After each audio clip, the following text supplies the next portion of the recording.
You're watching the Florida Channel, a public service of the Florida Legislature, WFSU-TV, and Florida State University.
Please rise.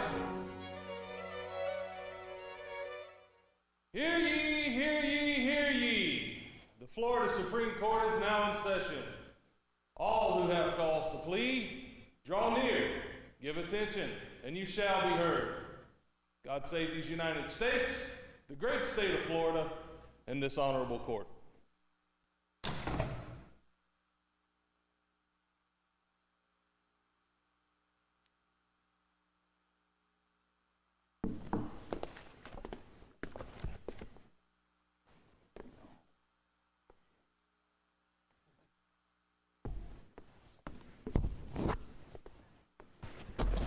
Ladies and gentlemen, the Florida Supreme Court, please be seated.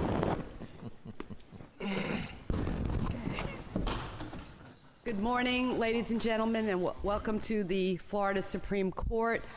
Chief Justice Kennedy was unable to attend today. He will be participating in all of the oral arguments, which are, of course, are recorded, and participating in the deliberation of the case. I am going to call the first case, which is Hall versus State of Florida.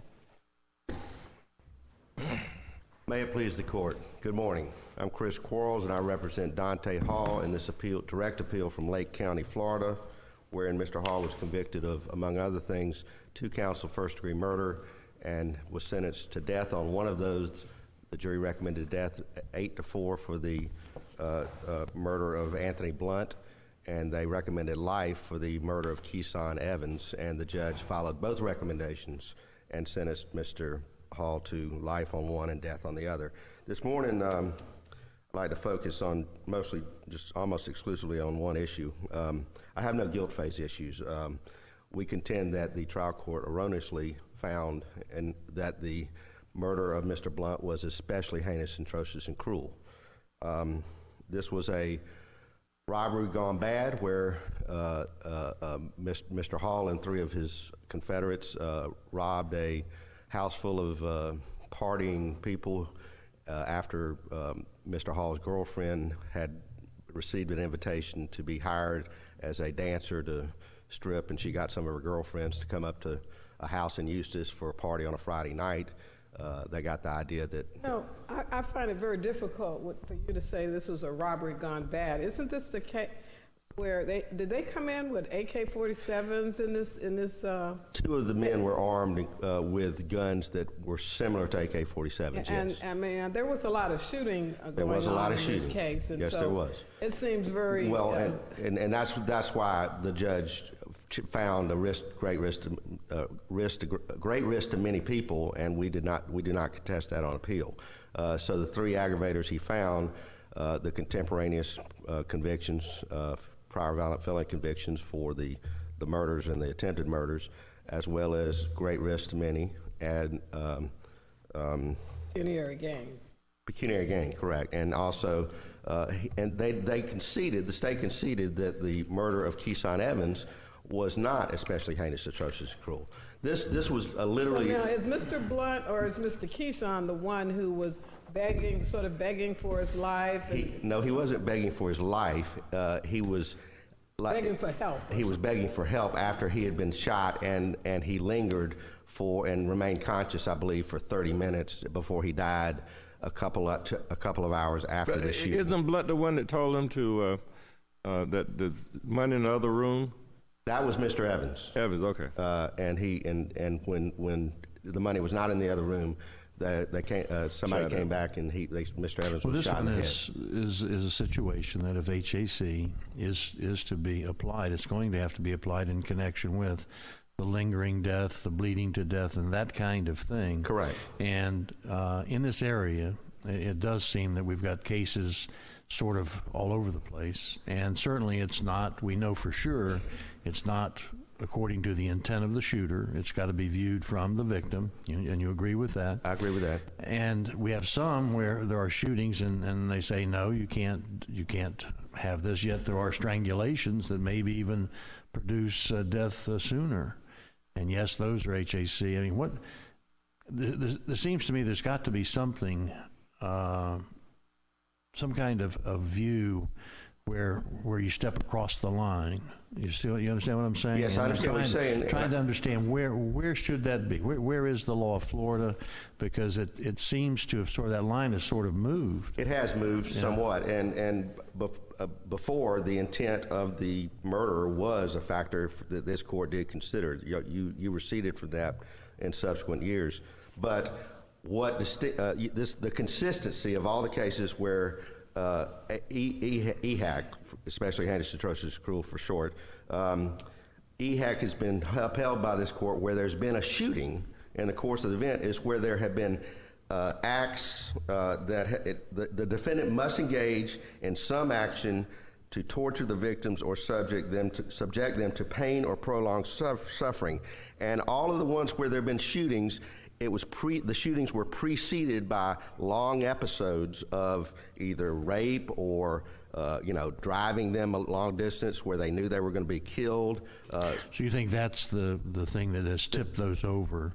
That's correct. It's been the predicate conduct before the actual firearm death kind of thing. Absolutely, and that's consistent. The cases that the state rely on, Henyard, Wyatt, Hannon, and McGirth, there was substantial time between the shooting, the death, and while the defendant was still in the act of committing the crime. Perhaps the closest case is McGirth, where the victim was shot once in the heart, and then she collapsed on the bed but was still alive and was begging them to call 911. And for 30 minutes, McGirth and his co-defendant stayed in the house. even made the victim who was shot in the heart go to the computer room and then try to unsuccessfully to order some cellular phones on the computer, and then she crawled back into the bedroom, and then ultimately 30 minutes later, after the first shot was fired, McGirth shot her in the head, and also her husband, who survived. This always strikes me, because did you? No, go ahead. No, go ahead. I was going to follow up, though. Even if we accept that argument, where does it take us?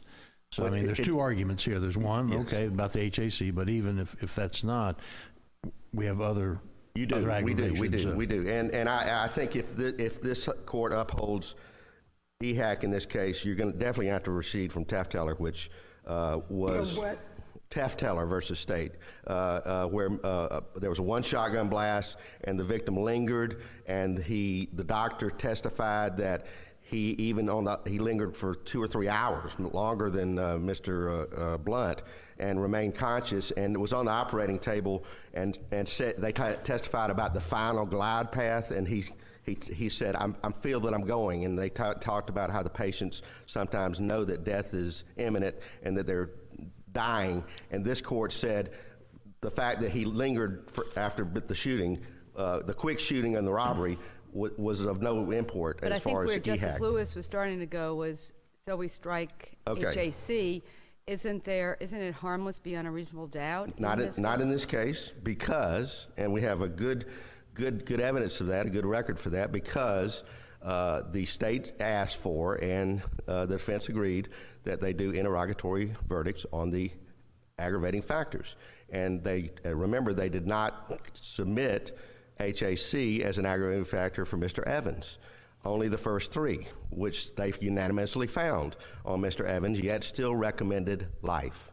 On Mr. Blunt, the only additional aggravator they were instructed on, over objection, was EHAC, and they found all 3 of the ones that they'd found on Mr. Evans unanimously. They found EHAC 11-1, and they recommended death for the murder of Mr. Blunt by a vote of 8-4. So the only difference between the consideration by the jury of the aggravators was that EHAC on Mr. Blunt, the one they imposed death on. They voted life on Mr. Keyshawn Evans.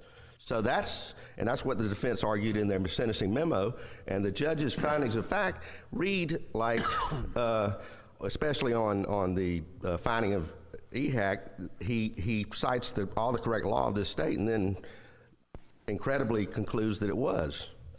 Especially heinous, atrocious. Well, let me go back. I want to go back to the HAC aggravator. You made this is an interesting point here on these findings of the aggravators. I've been troubled for some time, and I think Justice Lewis began to talk about it, that we have, the way we've got the law, if you are someone that comes in with an AK-47 and, maybe intending to do harm, and you're a good shooter, there's no HAC because you know how to shoot somebody and you can kill them immediately. Right. If you're an inept shooter, you can end up where you think you're hitting them where you should, but they linger. So we have sort of instead of it being conscienceless, pitiless, or unnecessarily torturous, we've got how good the shooter is would determine HAC for shooting deaths. If we go, and so this is, but on the other hand, you've got somebody who doesn't come in the house with a gun, and something goes wrong, and they decide, I'm going to strangle them. Same thing, they want to kill the person, but now they start to strangle them, and we've said strangulation deaths qualify for HAC. Now, that's been the law since, I think, before I got here. How do you explain that difference, and what would your argument be about, well, if it's the same thing, if when you are going to kill somebody, if you don't kill them immediately, it's going to be HAC, whether you do it by guns or strangulation or knives. And I'm not, it's not my view, but I'm asking what's not logical about that. Why should somebody who's a professional killer get less of an aggravator than somebody who's an inept killer? Well, the whole purpose, I think, of that this particular aggravator is to try to limit the suffering of the victim. And to that extent, I think this court was somewhat wrong in receding from the mindset of the defendant, but you have. But the mindset, really, we've said, is still, it's not an intent. Correct. But it does have to be done with sort of, would be recklessness or, Correct. And that's why I think a strangulation, it's not like the movies. Strangling somebody takes some time, and you have to deliberately get in there and choke them, and it's even with a garrote. It's where somebody, and this is the classic example, the trial judge in this case wasn't even sure that the bullets that resulted in Mr. Blunt's death came from my client's gun, because there were lots of people shooting. And this was just it was like he said, I'm going to make the chopper dance, and it was literally chaos. The whole incident from entering the house to leaving the house after the shots were fired was 10 minutes. And the shooting itself was a matter of, maybe 20 seconds, 30 seconds. Well, I thought, no, that they did have evidence based upon the other witnesses on the size of the people to identify who the shooter was of this person. Well, they may not have ballistics, but did they not have testimony? They had testimony that my client shot the first Mr. Evans. But not no, not Mr. Hall. I mean, not by description. I mean, not Mr. Blunt. No, I don't. Not even by description. Right. They two of my client by description and another person had the automatic weapons, and both were firing. Everybody was firing, I believe, but it was pure chaos, and they could not say which gun, whether the bullets that killed Mr. Blunt came from my client. That's what I asked. Killed him, that kind of gun.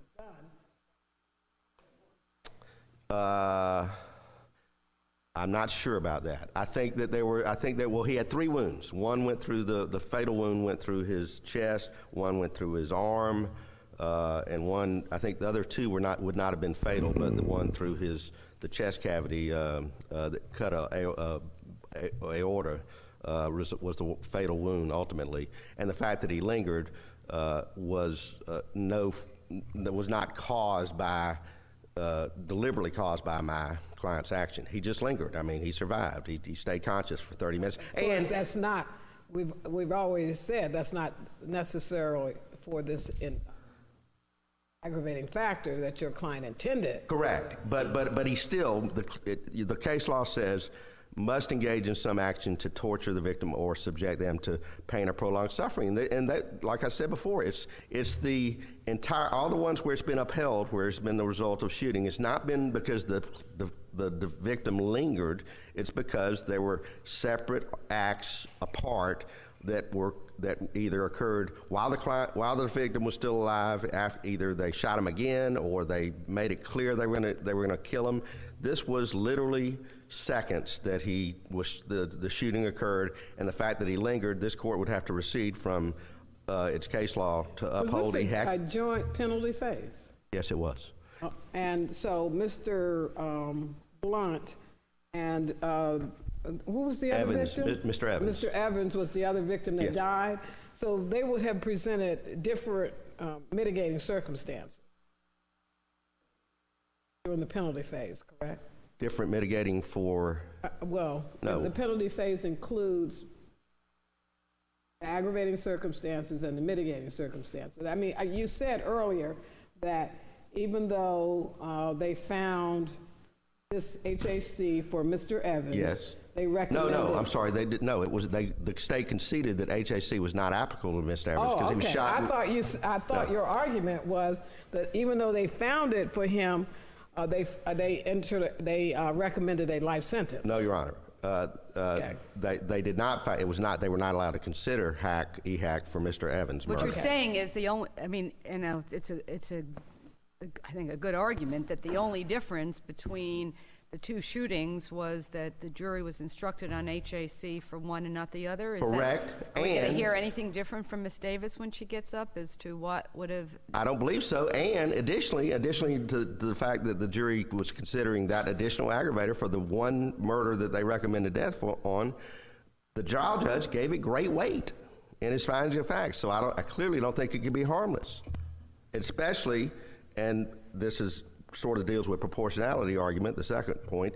The jury didn't hear much of the evidence about his abusive childhood. They heard some. They heard about his school problems and drug use and some family problems, but really a lot more of that came out of the Spencer hearing. Why they did that, I don't know, but the judge found the statutory mental mitigator of that his ability to conform his conduct to the requirement of the law was substantially impaired. And I believe in the argument portion of my brief, I didn't make that clear in the statement of case and in the judge's order. It is clear that he did find that statutory mental mitigator. I want to reiterate that. Additionally, he found lots of other non-statutory mitigation and gave it some weight. And even the statutory mental mitigator, he only gave some weight, I believe. And so the jury, even without hearing all that, still only had an 8-4 death rec on Mr. Blunt. Well, the jury had to have heard some they did. mitigation, or they would not have been in a position to make any recommendation. So the mitigation on each is unique to each, is it not? The mitigation, aggravation, Right. or mitigation? Mitigation. I mean, a jury can't recommend death without a mitigation aggravation finding. Correct. So the jury did hear some mitigation. They heard mitigation, yes. So that's my point, is that mitigation is very particularly unique to that individual. So To my client. and to the others, and to the other defendant.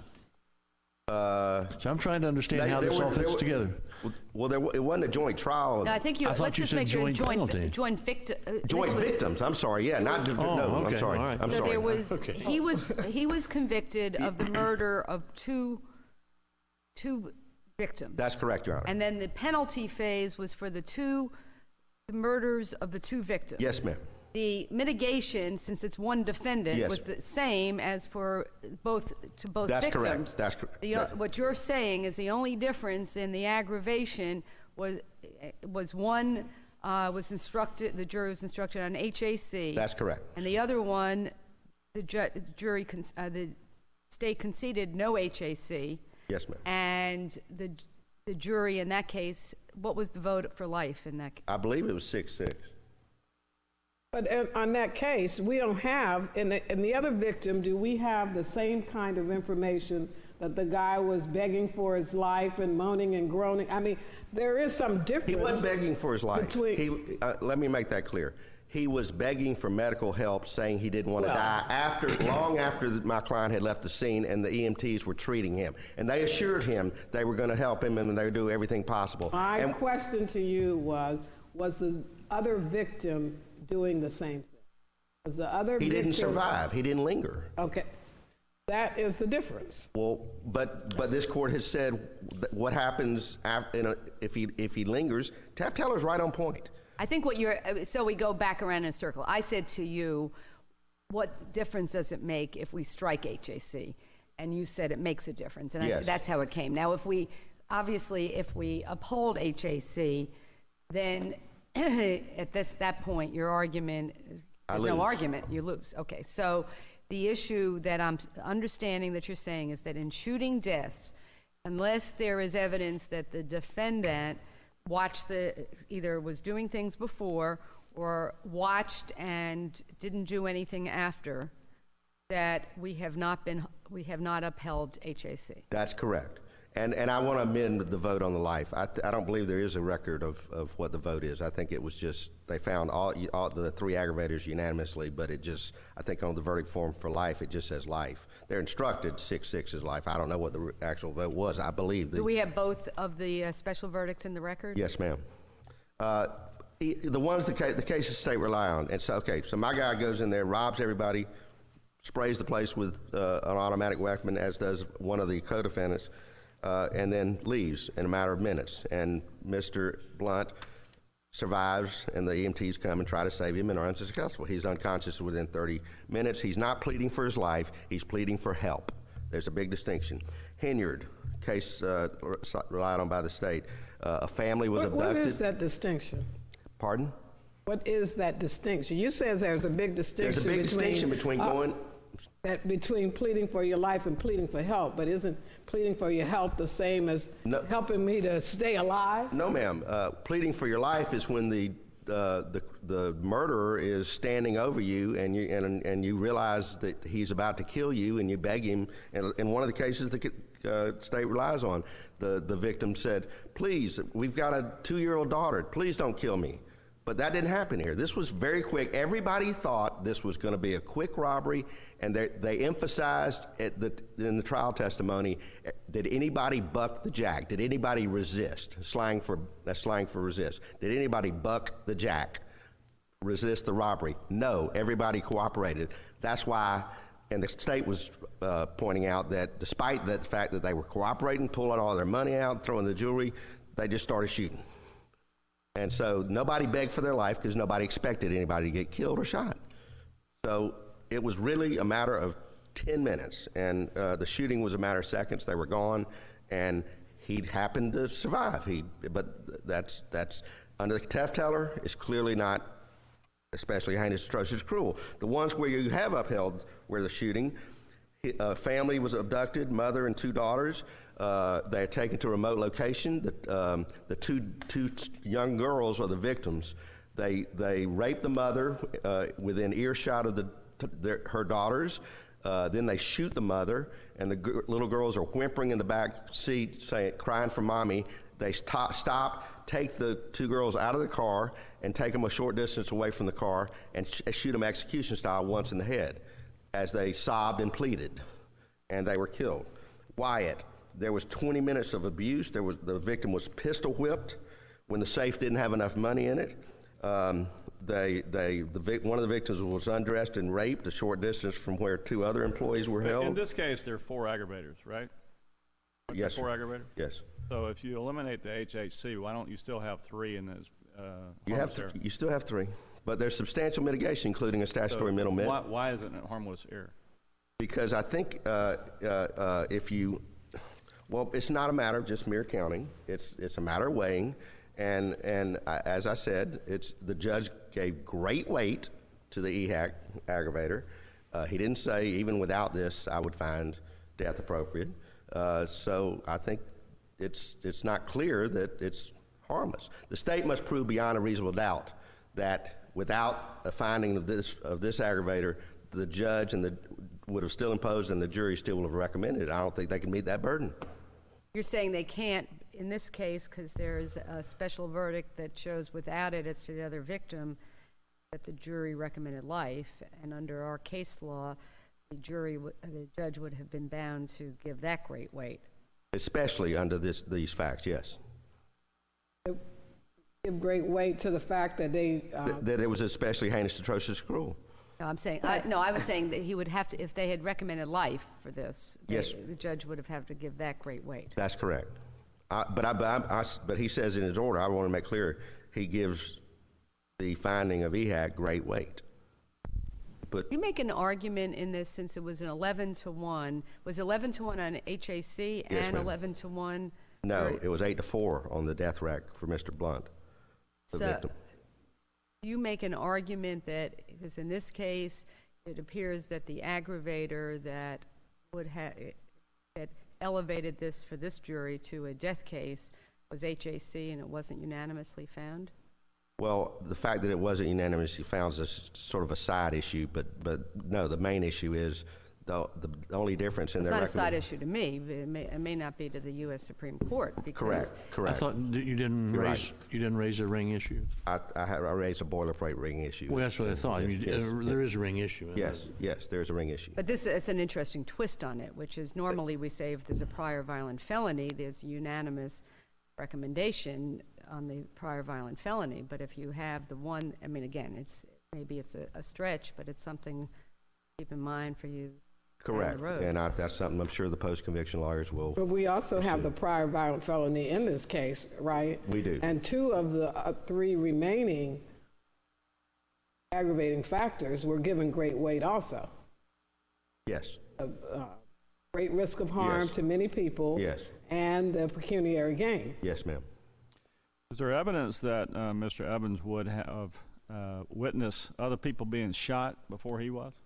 Mr. Evans, yes, there was one reason that they opined, the surviving witnesses opined that he spoke up and said there's money in the back room, which they knew there was not, was because someone, I can't remember who, if that person was able to be identified, was shooting JD, I believe, was a victim who survived for no apparent reason, and just as a show of force. And Mr. Evans, they said, spoke up, said, stop shooting, there's more money in the back room. He was trying to buy time and save all their lives. What about Mr. Blunt?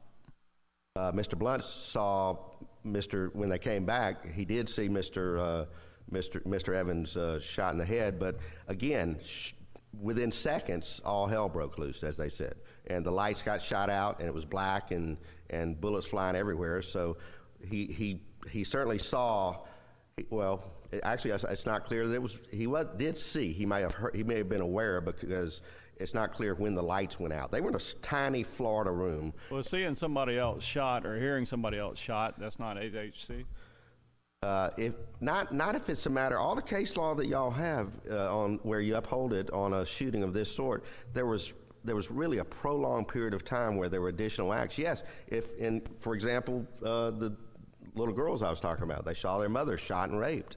Yes, but it was over a long period of time. I mean, all of the cases. Mr. Quarles, you're in your substantially in your rebuttal. Please finish the I'm just answering. going to piggyback on what Justice Poston said. I mean, if you look at the cases that the state relies on, Hannon, Wyatt, Henyard, McGirth, Allred, even Allred, that was my case, and the girl was terrorized for a month. She kept getting threatened by Mr. Allred, and then he texted he was coming over. She was petrified. She panicked, and then he arrives, and then she hides in the bathroom. This was a robbery. Everybody thought everything was going to be okay.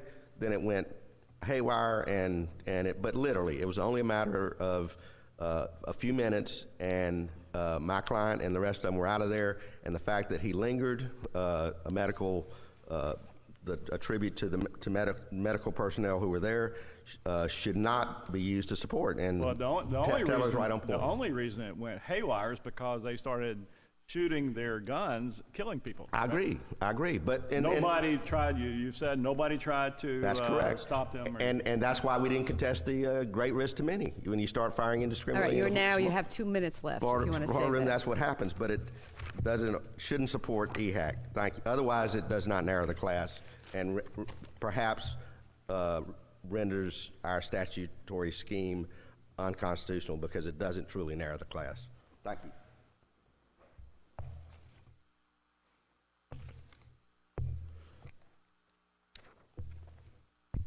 May it please the court, my name is Barbara Davis. I represent the state of Florida. First of all, on Keeson Evans, he was the one that said, just give him the money, everything will be fine. And he said, the money is go down the hall, the money is in a back room. And the defendant said, if that money's not in the back room, you're dead. When the person who had checked in the back room did not find the money, came back out, Keeson was shot in the head, was immediately unconscious. But but the state conceded that HAC didn't apply to that murder. Yes. I mean, if we really go and we say, well, he must have known something was going to happen because they said if it's not there, you're dead. They must have known. There are some, I can see the state going, well, he must have known, but the prosecutor conceded that HAC didn't apply to that defendant. So I don't understand. It wasn't to that victim. I'm sorry. It wasn't that there was no money back there. It's that the person who went to get it could not get into the room or somehow did not access the money and came back out and said it's not there. And at the shooting of Mr. Evans, this was done immediately when the person came back from the room. Yes. And was Mr. Blunt shot at that point or not? He had already been shot. When they came in, the evidence shows, and first of all, and the judge finds at page 4 of his order that there is one AK-47. He says it's not real clear because there was so much confusion, but There's one AK-47, there's two 9mm, and the defendant had the AK-47, just so we're clear. There were 4 shots fired from the AK-47, 12 shots from the 9mm. When they went in, the defendant said, okay, so let's look at this from Mr. Blunt's view. They're sitting there watching the strippers. 4 masked men come in. Defendant is screaming, "Give it up, give it up. Don't you take me seriously. I'm going to make this choppa dance." They start shooting people. Mr. JD is shot, Mr. Blunt is shot, and the judge finds in his order, page 12, that Willie Shelton testified that as soon as he was shot, Blunt started yelling, "Please, please help me, please help me." And then he was saying, please don't take me, someone help me. Well, so wait a second. So Blunt is, you said, he's the one in which the death penalty is imposed for that murder. Yes. And all we're really talking about, because I think that Mr. Quarles concedes that there are these 3 strong aggravators. But I'd like to just go to this issue, which is, let's assume that HAC does not apply for this victim, for this shooting death. What about Mr. Quarles' argument that the shooting deaths of Evans and Blunt are essentially in the same class? You know, they're a product of, again, reckless conduct, you know, shooting a lot of people, and there's attempted murders and there are murders, so definitely qualifies as a death penalty case. But for the jury, he says the only difference in what the jury was instructed as to each victim was HAC. Tell me what's wrong with his argument. Because the murder of Keeson and the murder of Anthony Blunt are completely different.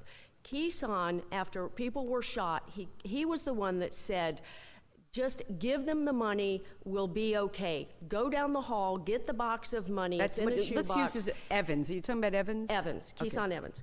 And this is after the other people are shot already. Yes. And the state conceded that HAC didn't apply to that victim. Yes, because when the person that went to get the money didn't find it, he comes back in and says, it's not there.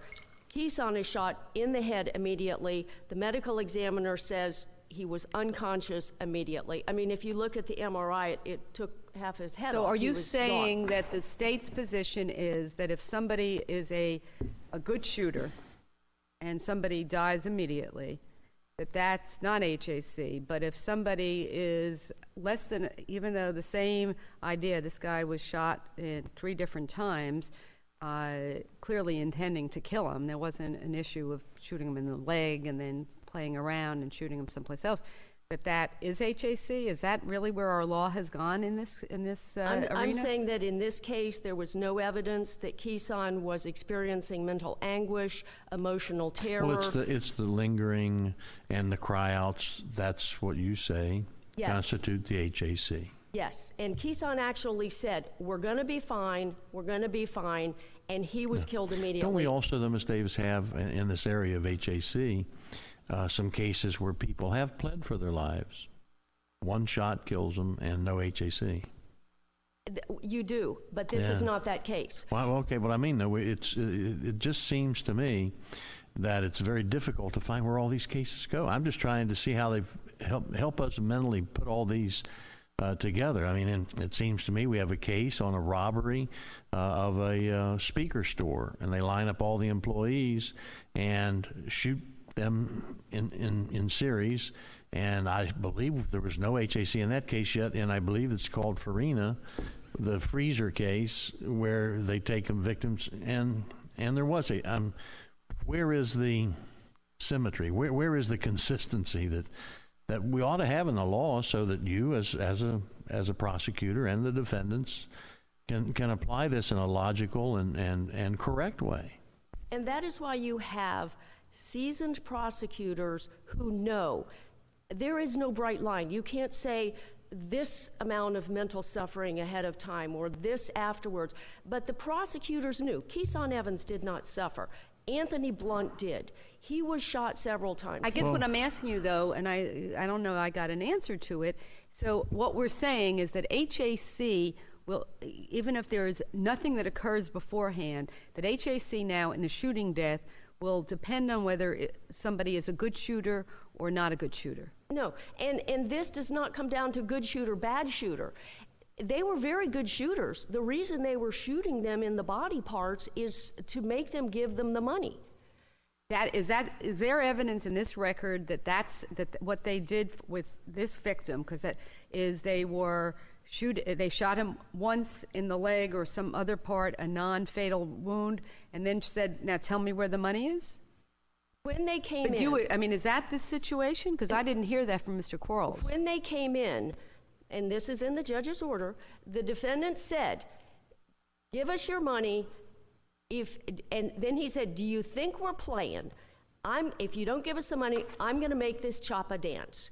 They were not giving him the money fast enough. They started shooting indiscriminately. They did not go up and shoot somebody in the head. And the indiscriminate shooting gets you the great risk of harm. Yes. And this is all, I'm not still sure. Let me go back to something else. I asked you, I agree that these 3 aggravators qualify somebody for the death penalty, but we're also talking about what the jury would have done.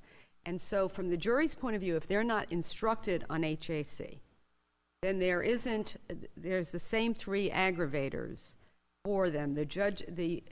What then distinguishes why there's a death penalty for one and a life sentence as to the other victim?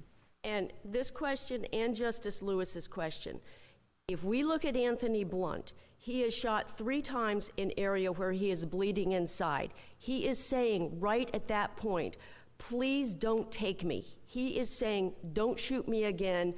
And then... And was he shot again?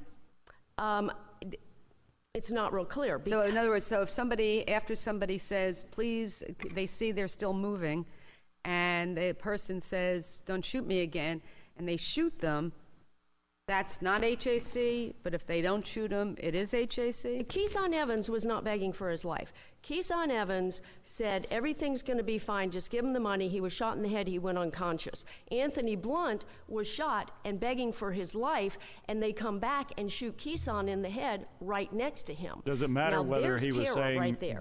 Does it matter whether he was saying, don't shoot me, or help me? He said, that's what your opposing counsel said, is what he said was, help me. And please don't take me. Now, and it was not 10 seconds worth of shooting, it was 5 to 10 minutes, by the way. And then after they shot Keeson, they collected all the Gucci bag, the jewelry, everything, they left. So it was 5 to 10 minutes before 911 was called, and they were still collecting the jewelry and robbing them while Anthony is sitting there suffering, has just seen Keeson's head blown off, not knowing what is going to happen to him, saying, please don't take me. Well, he's already been shot then. Was it? But he was already shot. Oh, yeah. Well, let me ask you this.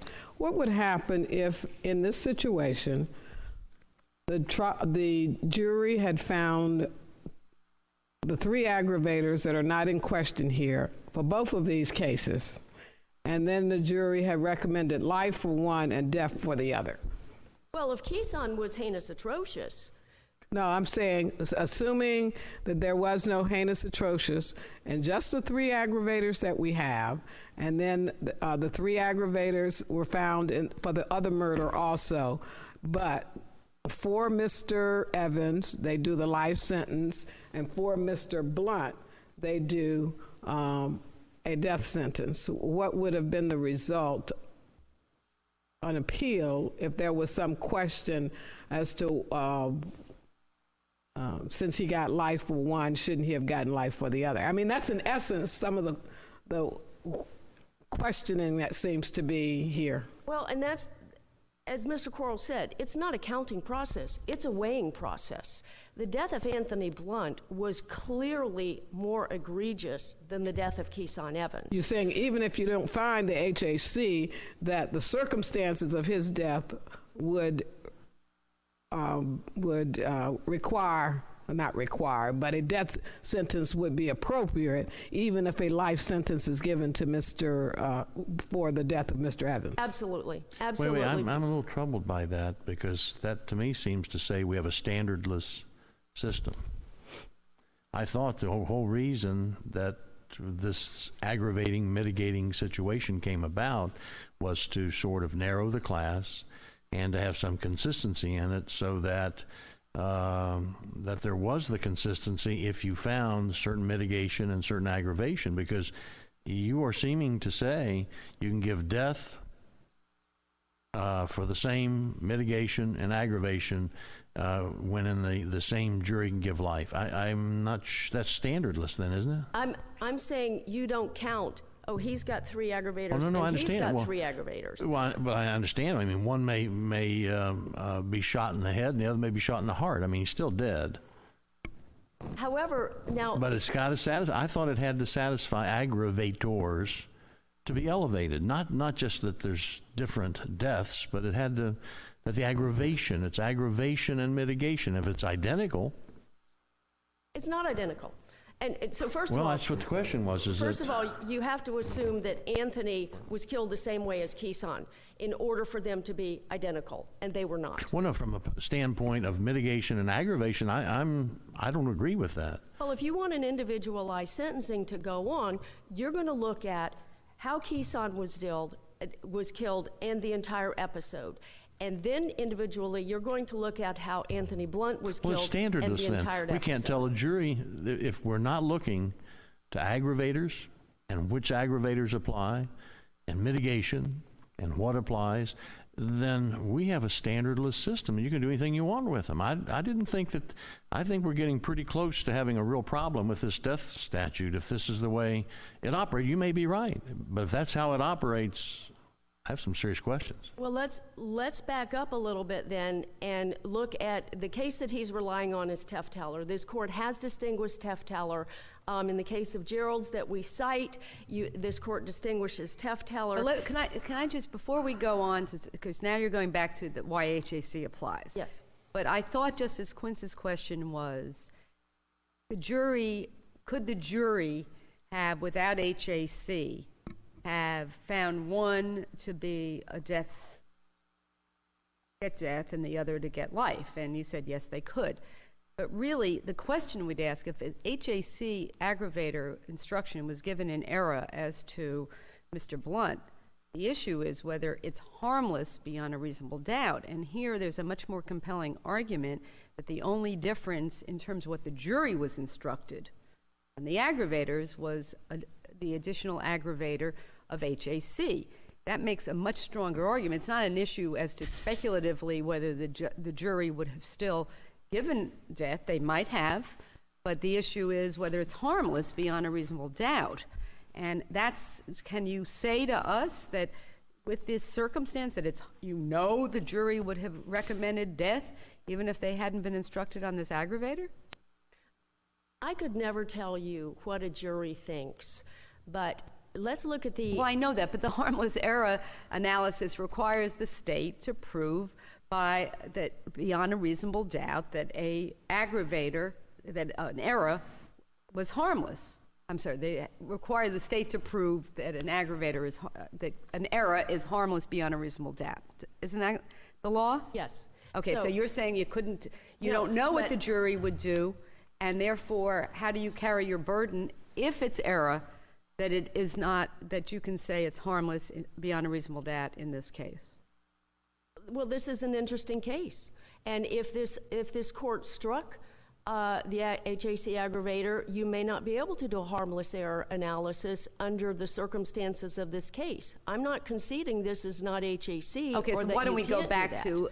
because I think why don't you go back, you were telling Justice Lewis why this is different from the other cases where we haven't found HAC. Okay, and Tefteller. You look at Tefteller, and that is an anomaly.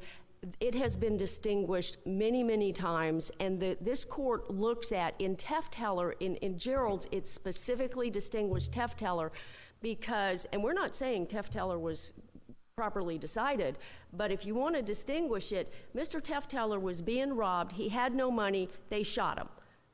He's down, he's to the hospital.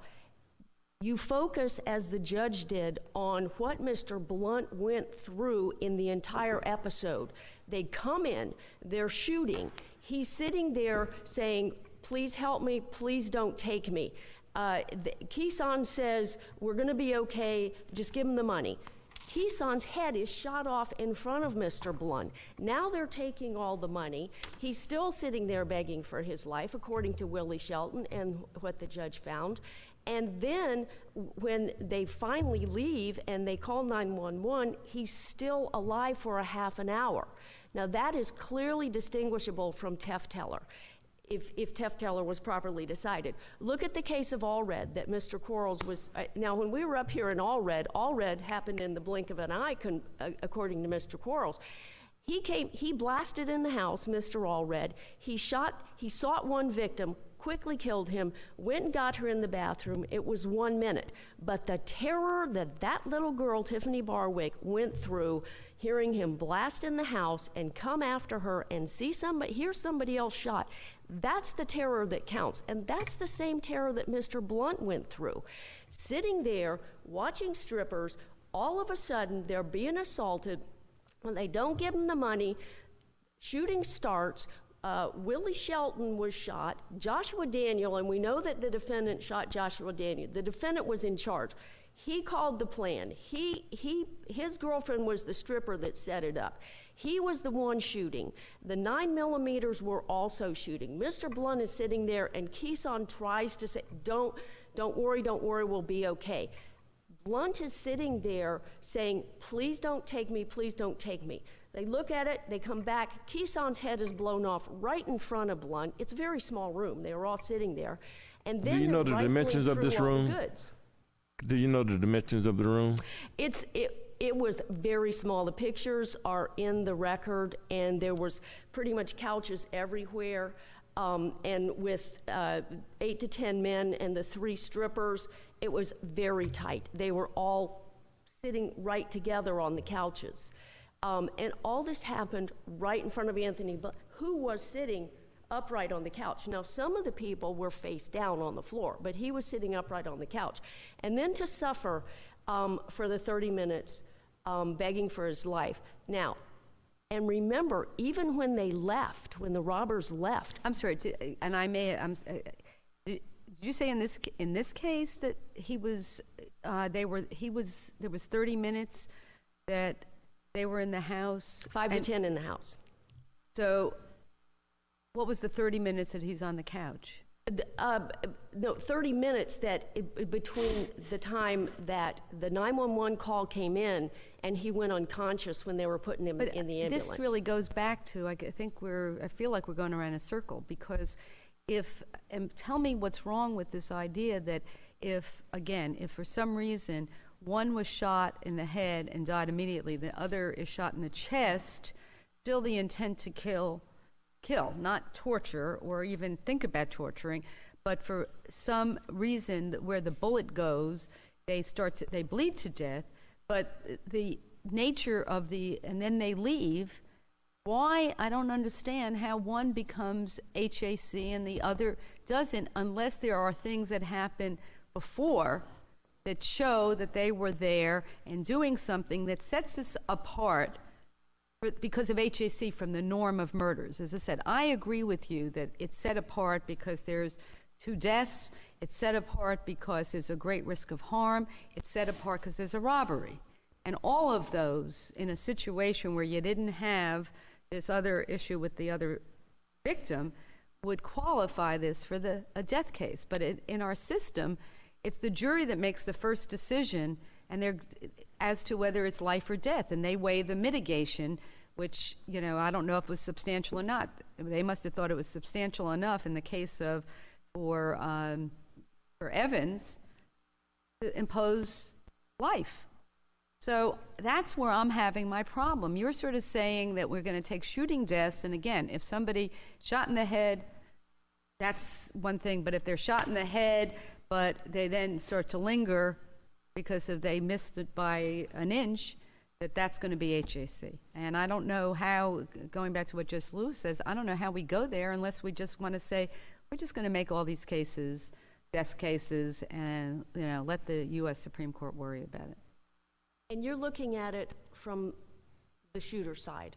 If I shoot good, it's not HAC. If I shoot bad, it is HAC. But it did start, I understand that we've said it's not the intent, but it's sort of like one of those issues about whether things are, punitive damages versus whatever, that you start out and the sort of the thing is if you have that AK-47, you're going to be able to kill somebody, and that you're not intending, nor are you engaging in something that's unnecessarily torturous.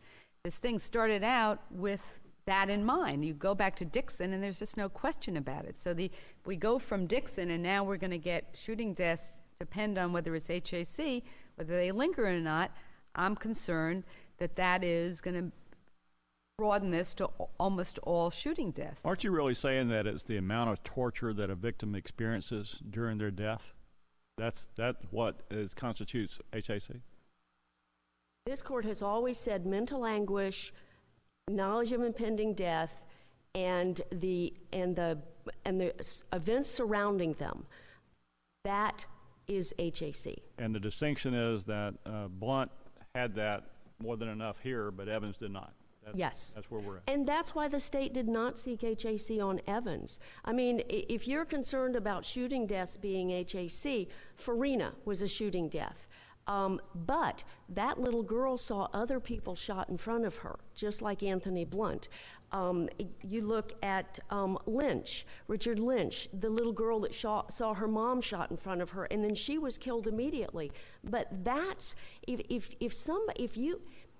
and they were shot indiscriminately, that's conscienceless and pitiless to let people sit there and suffer. Were there any people in the house other than the girls that were not shot? Were there other men in the house who were not shot at this incident? Yes, there were 8 to 10 men in the house. 2 died, 2 were in the hospital. The 2 that were in the hospital, one was in for 2 years, one they didn't think was going to make it, but he did. That was Joshua Daniel. So there were some of the men who were not injured, and neither were the strippers. I would just like to point out one thing on proportionality. The judge's order, what Mr. Quarles characterized as very strong mitigation. Please review the judge's order on mitigation. The judge did discredit a lot of that mitigation because of contradictory facts.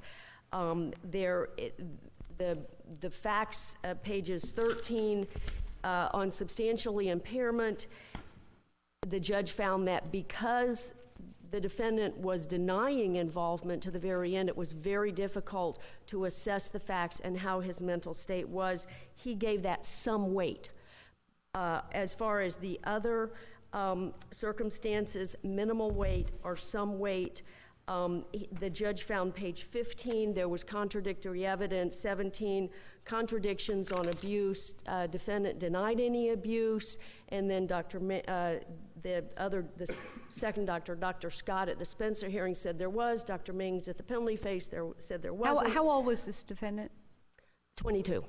And what was this evidence you said about did you say anything about he had a 76 IQ, but there's also evidence he changed schools 10 times because he couldn't be controlled, 4th grade found to be educable, mentally handicapped, in the 5th grade, wet himself and fell down.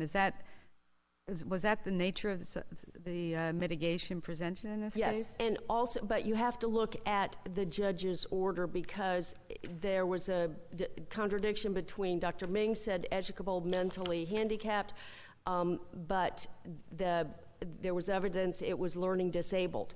His verbal IQ was 73, his performance 83. The judge found that... How far did he go in school? 11th grade. The judge found on page 22 that these mental defects apparently did not inhibit his ability to plan this event, execute this event, and get away with quite a deal of money. Also on page 22, discredited the drug and alcohol abuse because there was no evidence that there was any drug or alcohol abuse before, during the murder. So I'd ask this court to affirm the conviction and sentence. Thank you. The state's expert, Dr. Ward, in rebuttal, he opined that he was in the borderline range rather than mentally retarded, but there was a problem with records missing. He said with the hypo of a student in one category, scores 76 IQ, he couldn't rule out. He would assume that he was not mentally retarded. Would not assume he was mentally retarded. Rather, he believed further investigation was necessary. This was pure chaos. Angel, the lights were shot out immediately when they entered. We don't know what Anthony Blunt saw. We don't know what there was some light from a window, the kitchen window. He gets shot. We don't know, and he's saying, "Help me, please help me." And the please don't take me is clearly from the record, in context, he's talking about, Lord God, don't take me now. I don't want to die. A question on these two victims, and it goes back to what Justice Quince was asking. If these cases had been tried separately, and he had gotten life for the murder of Evans, you would then have the Evans murder as aggravating the Blunt murder. Well, you have that here too. Well, so my question is, why isn't it logical that the jury, in terms of deciding life or death, might say, well, he gets life for killing one person, but for the second person, that's now, in other words, it doesn't aggravate both, or it might, but you've got a second murder, and that is a reason why the death penalty, we're going to recommend imposing the death penalty for the second murder. Perhaps, but I think we would be completely speculating. I think the state just admitted that they cannot prove that this was harmless error, if it is error, that it was harmless beyond reasonable doubt. I think they admitted that during their presentation. On the guns, Angel, the star witness for the state, at volume 11, 1195 through 97, she says that my client and Shushu had large guns similar to AK-47s. So she testified there were two guns. We don't know what Mr. Blunt saw. The lights get shot out immediately, and we don't know that he necessarily even knew that Keeson Evans got shot in the head. He's over there, wounded, saying, "Please help me, help me." He's begging for help. He's not begging for his life. That's an important distinction. And you're out of time. Okay, thank you. Thank you very much to both of you for your argument. The court is going to take its morning recess of 10 minutes before it calls the next case. Thank you. Rise.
Please rise.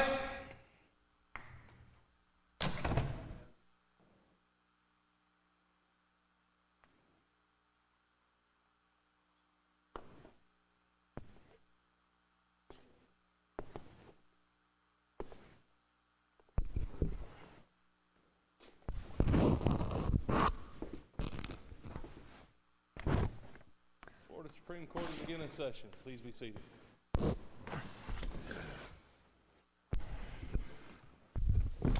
The next case on the calendar is William Michael Copsho versus the state of Florida. The party's ready? All right, you may proceed.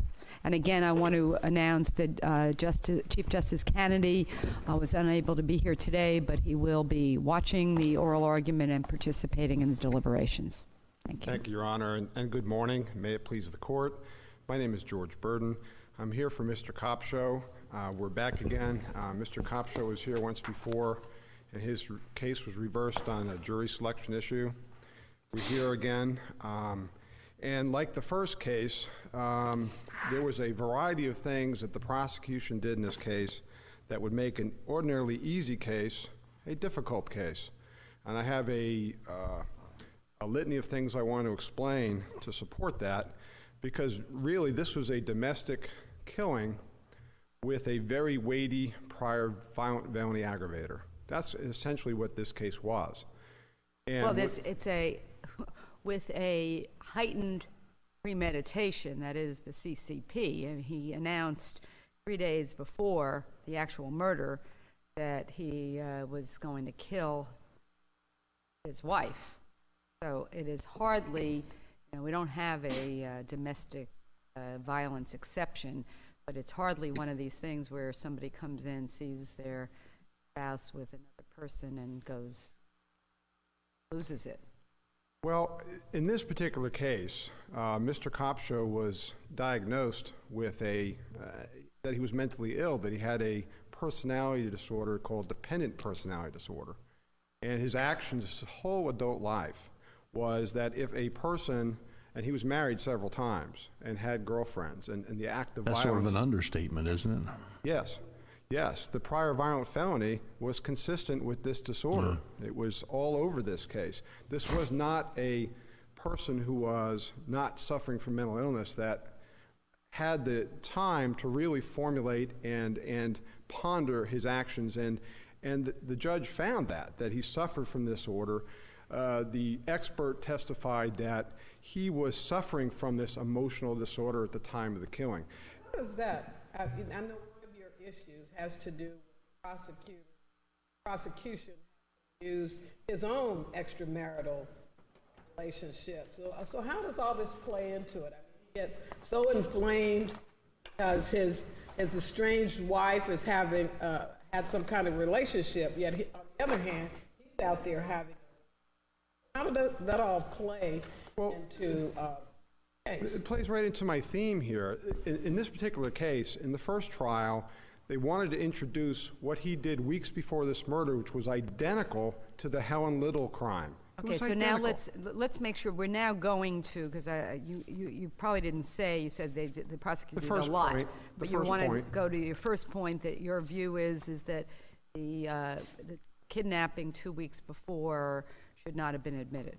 Well, the judge said in the first trial. That's your first point? Yeah, said it was 403, that its prejudice outweighed its value. Did it come in, or was it offered attempt to be offered in the first trial and the second trial as similar fact evidence under Williams? Both times, yes. And was it the same judge? Yes, I believe so. And in one time the judge says, no, it's not coming in. And what changed? What was the judge's evaluation in this case of that? He heard the first trial, and the attorneys were the same. Well, the defense attorney was the same. In the first trial, he argued that there was all these indices of CCP that is replete in this record. There's no question that he had a plan, that he said what his plan was, but the murder didn't happen according to the plan. And what in fact happened, and in his confession said he could have been talked out of it. And but the murder happened according to his plan only because she tried to get away. Which is exactly, with his mental illness, is the worst thing she could have done. Oh, and she's supposed to know that? No, but you're supposed to weigh these things. And when you weigh the CCP, you give it a lot less weight in this case, if you're going to find it, because of the mental illness of Mr. Copsho. That's what. Okay, but I think now you're floating again on which. Right. Let's stay with the point of whether the trial court erred in allowing in the kidnapping that occurred 2 weeks. It occurred before he found out about the affair. So is that correct? Yes, the defense attorney Miller argued in the first trial that he was doing a frenzied act when he killed her, to the point that it wasn't even first-degree murder. All right? It totally took away premeditation. That's what he argued in the first trial. So this judge said, well, premeditation is an issue. He learned that from the first trial, that this is what the defense is going to do, therefore I'm going to allow it. Well, premeditation was an issue in the first trial too, but he said the prejudice outweighed that value because there's overwhelming evidence of premeditation. Was there ever a question as to whether that this was being admitted as Williams' rule, where it had to be shown to be substantially similar? Is that, because what I'm having trouble with is, it doesn't seem like it would be Williams' rule as far as substantial similarity, but was the alternative argument that it should come in as to show the nature of the relationship between the two of them in a short time prior to the murder? Was that an alternative argument made? The ruling was made to show, to support premeditation.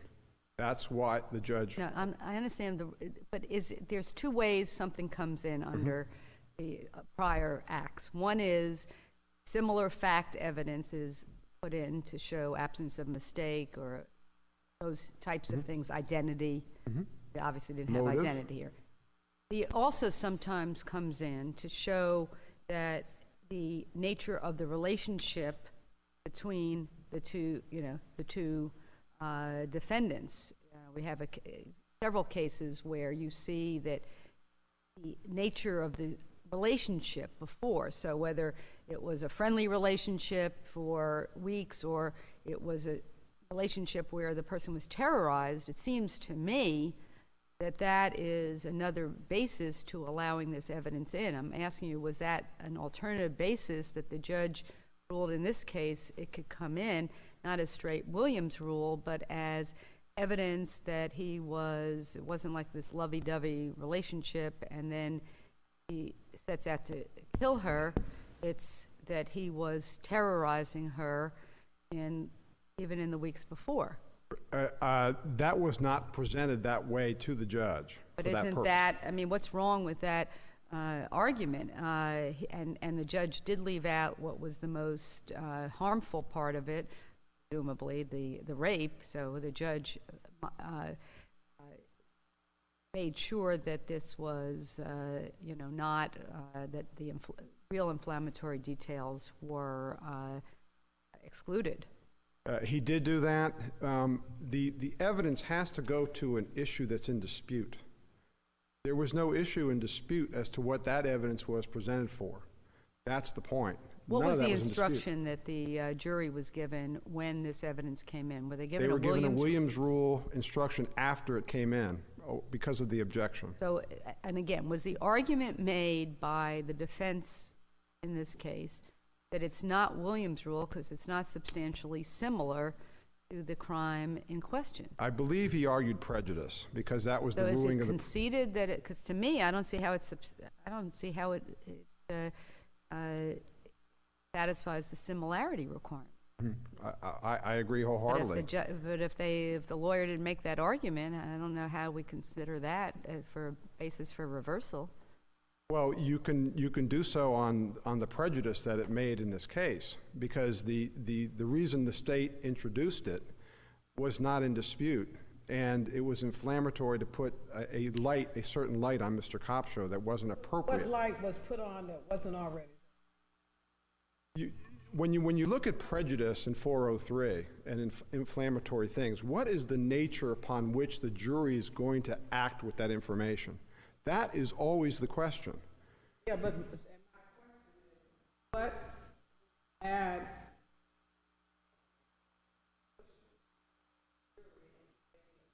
this is a case. The defendant confessed twice. There's no doubt about the fact.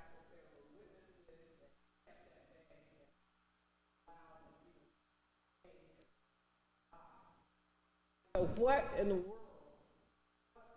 Prejudice, this evidence, then that would push this case, what was already presented.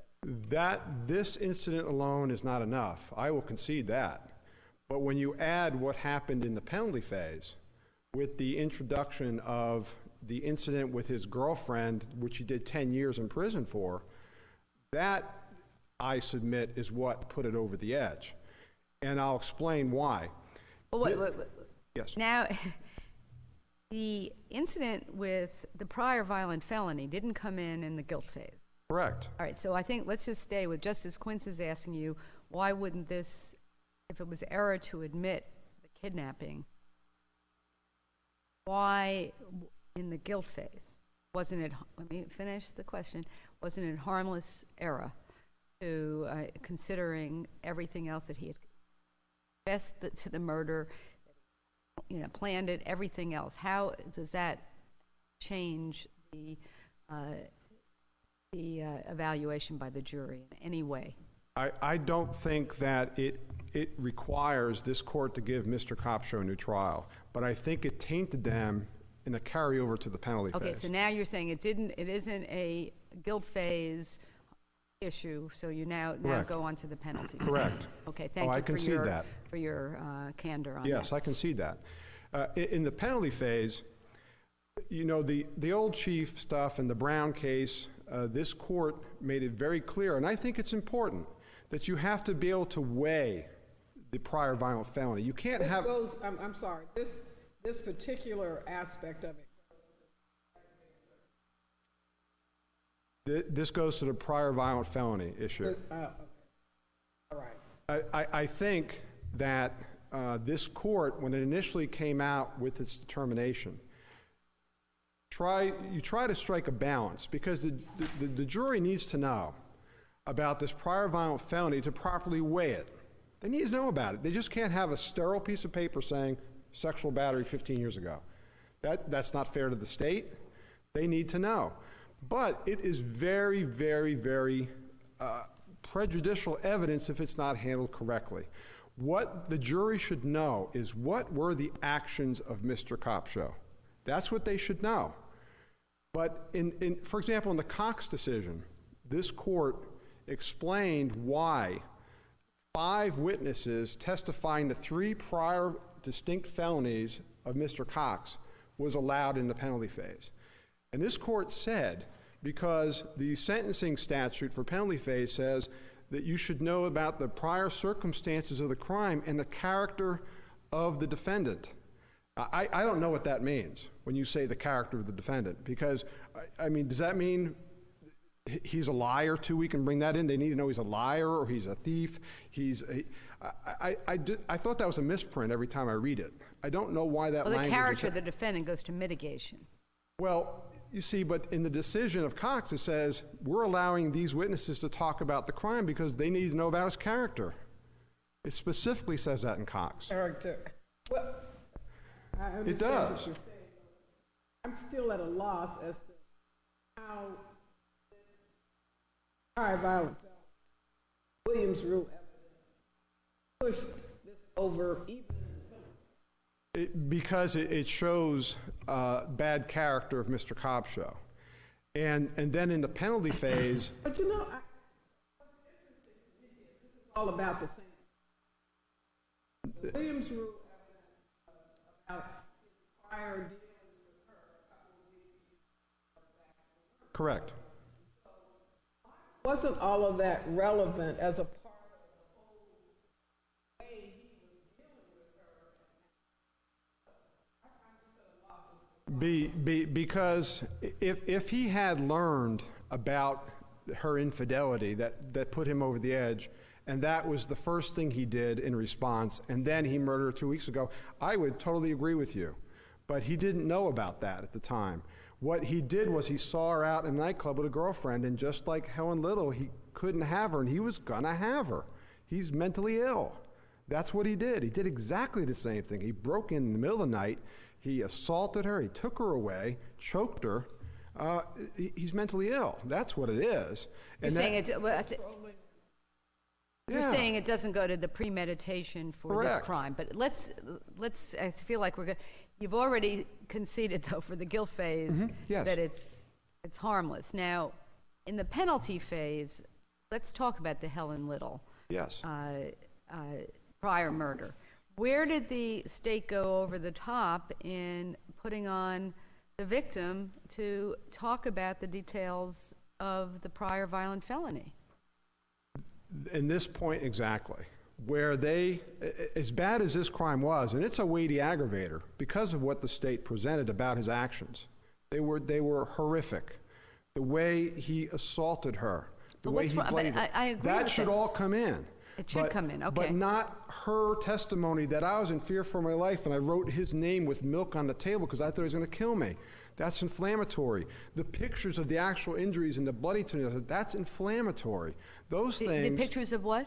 Of her, what he did to her. Now, this is where I can understand you saying that her saying she's in fear for her life, maybe that doesn't need to come in. But to me, when you look at a prior violent felony aggravator, it is important for this court in evaluating the weight to be given that somebody, whether they do it because they're mentally ill or whatever, has committed a prior robbery, a prior murder, versus a prior, something where they assault somebody and there's no injuries. I mean, that's the nature. It's not the character of the defendant. It's what is the nature of that prior violent felony? And you agree with that? Yes. Okay, so is it the only part that was error is when the victim talked about her own fear? That is correct. And actually the gruesome photographs showing the battered and bloodiness that. But what's wrong? But that shows the nature of the crime. I'm having trouble understanding. Let me finish, because again, this goes as a transcript for those that need to have one. What is wrong with putting in the photograph to show the nature of the crime? Because the prejudice outweighs its value at this point. Was the defendant lawyer make that argument as to, did they generally say nothing should come in, or did they try to selectively argue photograph shouldn't come in, or this part of the testimony? How was that presented to the judge? It was twofold. First, they offered to stipulate. And you understand that doesn't Right, get I you where do. you want to get. I do. They first offered to stipulate. When they wouldn't do that, they objected specifically to the photograph being come in as being inflammatory and prejudicial. All right, well, what about that comment that you just said about her saying she was in fear for her, Well, I want this court to address this issue in their opinion and give guidance to future litigants to what extent these things can come in, to what are the parameters, because if you look at your decisions, you talk about feature of the penalty phase, you talk about character or nature of the defendant is the reason we're going to allow it, and it doesn't give the kind of guidance that's necessary, so there's not overkill. All right, well, let's say that you're writing this opinion, the court, and this goes to the next case. Is it your view that the judge doesn't have discretion to allow in a photograph or two to show the prior crime? It depends how gruesome the photograph is. Well, but how do you ask us to give guidance, and I appreciate it. And we've said that if gruesome photographs show the nature of the crime, but if they put in 20 gruesome photographs, maybe that's too much. That is the quintessential place where we give judges discretion to look at the photographs and try to make a decision. So I don't know how I'd like to, if we've said something that says the character of the defendant, maybe that sounds like that might be, as you said, a misstatement. But for this case, we go to, as what the judge went wrong, you said, in the one photograph, and then you said something about the statement. Was the statement objected to by the victim that you're now referencing? No, I don't believe so. But you see, when you look at prejudicial evidence versus probative, how did the jury process these gruesome photos? Did they reach the proper decision with them? And I'm suggesting, and in this case is unique, because you have a juror who was interviewed after the trial, and he remembered this victim's name. He remembered what happened, and the pictures, in my opinion, are what made this case have the jury vote for death. Those pictures and all the other things like... But do you really think that if this prior violent felony had not occurred, they would be arguing to the jury, yes, he planned this murder, but, he was distraught and he really otherwise loved his wife and basically he's a good guy. It changes we talk about quality of the aggravators, that it's not a mere weighing. I take it very seriously on prior violent felony. Somebody has committed a murder before, and somehow they get out and then they commit another murder. I mean, that's, from my point of view, that's going to be, there's going to be a death penalty that's probably going to be upheld if there's everything else. On the other hand, as I said, if it's the prior violent felony was something where they, hit their brother when they, 4 years before and they got an aggravated battery charge, it's not going to be the same weight. And that's why I'm asking you, I don't see how you can, it's prejudicial, but how do you escape the fact it's prejudicial because it's what this defendant did to this victim?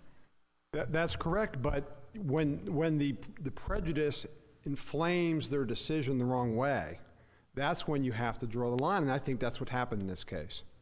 That's what happened, because that's not what evidence is supposed to do. So if the photograph didn't come in, then her testimony would have been itself, wouldn't it still been pretty inflammatory? Yes, and I think that the trial judges have to be instructed that in prior violent felonies, they should be only limited to describing what the actions of the person did and not the emotions and harms to the victims and those sorts of things. All right, well, and there's no such and guidance. that might be fine, but you do know, as a good appellate lawyer, there has to be something called an objection first before the judge can put on notice that that part of the testimony should not come in. That's correct. I concede that. And I'd like to jump to the way they tried to get Hack in this case, which they didn't in the previous case, because I think it dovetails too. In the first trial, they were not able to, they didn't argue hack, and they didn't introduce evidence of his wife's suffering before she died. In this case, they did. They argued it to the jury, and I think that was very damaging as well. And they instructed the jury on hack, and this judge knew this wasn't a hack case. And this is what I'm saying. It's not one thing. It is it goes on and on. It was not a kidnapping here at all, and they're instructed on felony murder. I don't know, so why isn't it a kidnapping? Because for kidnapping to happen, there has to be a forcible abduction or a secret abduction of a person for purposes of committing a crime. Absolutely. Absolutely. But he never got to the law requires that he gets her to a place out of the public where she cannot have any safety. The And that law didn't happen requires here. that for kidnapping? Where is that in our law of kidnapping? That was in my reply brief. I specifically mentioned the cases. Yeah. We have a case where a father picked up his daughter at Publix. Did you cite that case? No, I don't believe I cited that one. Picked up his daughter at Publix, and you did it every evening. He was going to take her home. That this time he took her out into the Everglades, and we didn't know whether she was pushed out or jumped out of the vehicle and was killed. And as my recollection, this court held there was no kidnapping, much to my surprise, but I think there's case law like that that's out there. Right. I didn't see that case. The ones I saw were district court of appeals cases where when you're doing things by stealth or secret, they ultimately have to be transported to a place where they are beyond the purview of the public and so forth, which would have happened in this case if he took her out to the Ocala forest, but he never did. He was right. She jumped out right on a busy highway in front of a lot of people. I think you could make a case for that, perhaps, that there was an attempt. Absolutely. His intent was to take her to a place to be alone to execute her. That was his purpose. That was his plan. Since we have CCP, we know there's premeditation. There's no doubt that this was a premeditated murder. It's to what extent his mental illness mitigates that premeditation. Well, it seemed like she realized that in the car that this was not going to go well. So wouldn't she kidnap at that point for her to have that realization enough that she's trying to jump out of a car doing about 60 miles an hour? I think that would be the state's argument, Justice Paulson, exactly. But our point it was not substantial enough of a holding, of an abduction at that point, because it was so fast that she never acquiesced to that abduction. She didn't acquiesce at all. It's sort of like Hodari versus California acquiescing to police authority. She never acquiesced to his abduction. The opposite, she fled. So I think you can't say this was an abduction. But I understand your rationale, and I reject it. I think I have my time. Well, you're in your rebuttal. I'll stand mute at this point, and thank you so much. Thank you.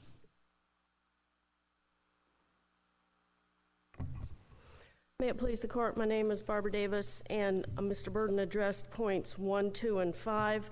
As far as the point 1, the Williams rule part of that during the guilt phase, I agree with Justice Pariente and Justice Quince.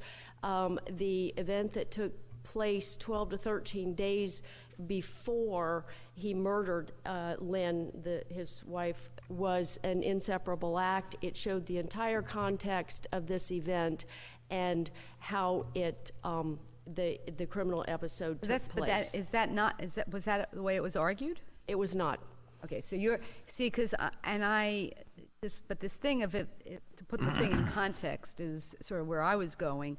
But since you have this being that what precipitated the plan to murder her was that she had this one night stand and he got upset with it. And there's no question that it's premeditated CCP. I'm having a hard time understanding under that circumstance where what is it, say it's put in context, sort of a nice broad brush, but we require a little more for prior violent acts.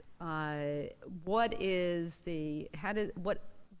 element of the crime that the state needed to prove does the kidnapping relate to? the abduction. He was never charged with this. She never reported it. But it shows No, I said what element of the crime? The crime shows, that he was... It shows premeditation because... How does something 14 Because he days... left her alive, and then he found out she had had an affair, and he had threatened her that night. We know in the penalty phase now, Dr. McMahon said he had threatened Lynn, the defendant threatened Lynn, both one prior time and the night he abducted her, I will kill you. And then that was on October 14th. October 24th, one of his friends asked him a hypothetical, what would you do if your old lady left you? He said, I'd kill the effing bitch. And then the next day, he finds out that she had, in fact, had not an affair, but a tryst with one of their friends. And 3 days later, then he kills her. So, Ms. Davis, the state tried to get this evidence in the first trial, correct? yes, As Williams rule evidence, correct? yes. The judge decided that the prejudice outweighed the probative value, correct? Well, he didn't allow it in an abundance of caution, but I have what, I mean, it sounded to me, anyway, he didn't allow it. Same judge didn't allow it, correct? I'm not sure about the same judge, but... The prior judge didn't allow it.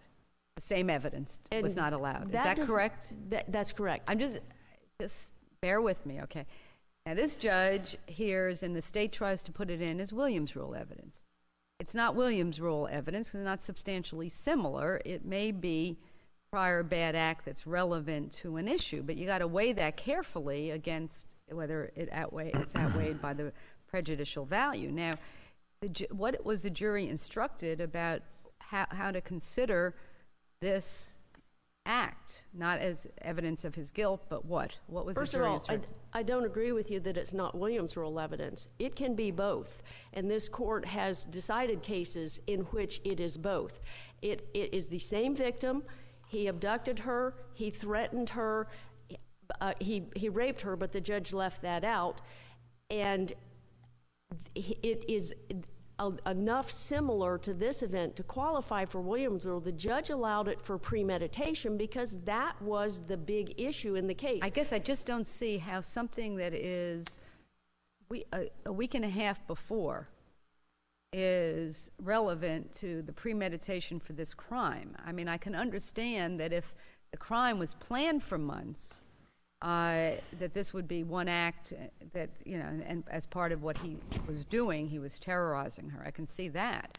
But there's no evidence, I mean, unless, did the state argue that the premeditation for this crime started back 10 days before? Is that how they argued it? No, but it's relevant to premeditation, intent, and motive because he left her alive.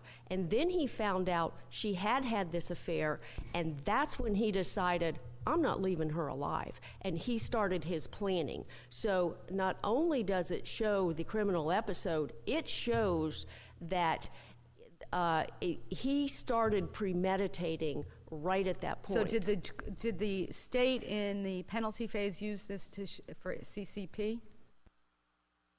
The prior kidnapping? I mean, it would seem to me, if your theory is correct that that's how the state used it, then this would have been argued as part of CCP, that he was starting this 10 days before, and that it was he was part of a continuous plan to first terrorize her and then kill her. No? That wasn't the way it was argued? No, and the judge's order on CCP was that he started making these statements, that he did make the statement, if you ever leave me, I'll kill you, during that abduction. And then he finds out about the affair, and that's when he started planning So the judge did use it for CCP? And you know what, I'm going to have to look at that sentencing order before I say absolutely yes. But now Mr. Durden says he conceded, which I appreciate the candor. You know what? Even if it came in based on the facts of this murder, it's harmless. And I don't know if we ever got to where, how is it not also harmless in the penalty phase? Could you tell me, was that used in the penalty phase? That is, how was the kidnapping used by the state in the penalty phase? this prior incident with his wife. And that's the question that, You're not but sure. I've got the court's order right here on CCP. Well, and- even whatever the court said, what I'm asking you really, because we're talking about whether it influenced the jury, how did the state use it during the penalty phase? I'm not sure that was used at all in the Well, penalty that would be phase or important. argued. Okay. If Because- it was not used, then that would seem to militate against his argument that it crept over into the penalty phase. So maybe you should go to what he's argued extensively, which is this the little prior violent felony, and how has our case law gone awry about what goes in about a prior violent felony and about the character of the defendant. Help us on that. Well, first of all, on the photographs, as I said in my brief, that was completely abandoned. There was no argument about the photographs. Secondly, this court recently, since Rogers, has issued two opinions. One was Miller, one was Reynolds, Michael Reynolds. Reynolds was the case in which there was a prior assault, a sexual assault. He had not been convicted of it, but the details were relevant to his character. And is that the first time that we ever said that the details of a prior crime, which didn't result in a felony conviction, can come in for the defendant's character, as opposed to refuting something, that the defense puts on, which is, this is a great guy, and then you impeach him, he's not such a great guy. So does it come in? Can the state put it in if the defendant doesn't argue something in mitigation that would make it relevant to refute a mitigating circumstance? No, the state is entitled to show the character. This goes all the way back to the Rhodes case that cited. How is that? What aggravating factor is the bad character of the defendant relevant to in our death penalty scheme? We're in the prior violent felony. This court has repeatedly said that the state is entitled to show the facts of the prior violent felony so the jury can assess the weight to be given to that. Oh, I agree with that entirely. I thought you were saying something that there's some other exception, that things come in that the guy is a bad guy to show his character. You're not saying that. No. Okay. Oh, no, I'm just saying that the two cases since Rogers are Reynolds and Miller, in which the prior victim did testify, and this issue was raised about having the victim come in and testify, and that having the real live victim there describing things is more prejudicial than probative. All right, so we have come out, and I agree with you, that putting the victim on is entirely appropriate. You also agree that we want to make sure the judge exercises some discretion as to how inflammatory it becomes. And you're telling me that the photographs that were originally objected to were not objected to. Were abandoned. Any objection was abandoned? I'm not sure whether it was objected to or not. There was two sentences in the initial brief that mentioned something about photographs, and it was never developed. And the idea that she was in fear of her life, her perceptions, was not objected to either. That's what, Mr. Durden seems to agree to that. I would agree with that, yes. So the point being that we have a situation here where and this is a friendly question, I don't see if they don't object to where it goes over the top, it's like a lot of this victim impact evidence, someone says, no, none of it should come in, and then it comes in, and they go, oh, now that part shouldn't have come in. We need defendants to tell the trial judge which part is objectionable. Yes, and it's clearly admissible. The victim clearly can testify. The state clearly can get the details in. And as far as it being a feature of the penalty phase, it was not. There were 8 witnesses from each side. I think I outlined it. Her testimony was exactly what he did. And I'm sorry if they think that that's awful, but that's what he did. Is there some language, though, where I agree it comes in to explain the nature of the prior violent felony? Because, as I've said, can't be all equal. But have we said, and you're saying it's correct, that those details of the prior violent felony come in to show the character of the defendant? Exactly what this court has said. Well, we could have said things, but have we said that for the last 40 years, or is this something that just has come into a case, and maybe it was a mix-up with the character of the prior violent felony?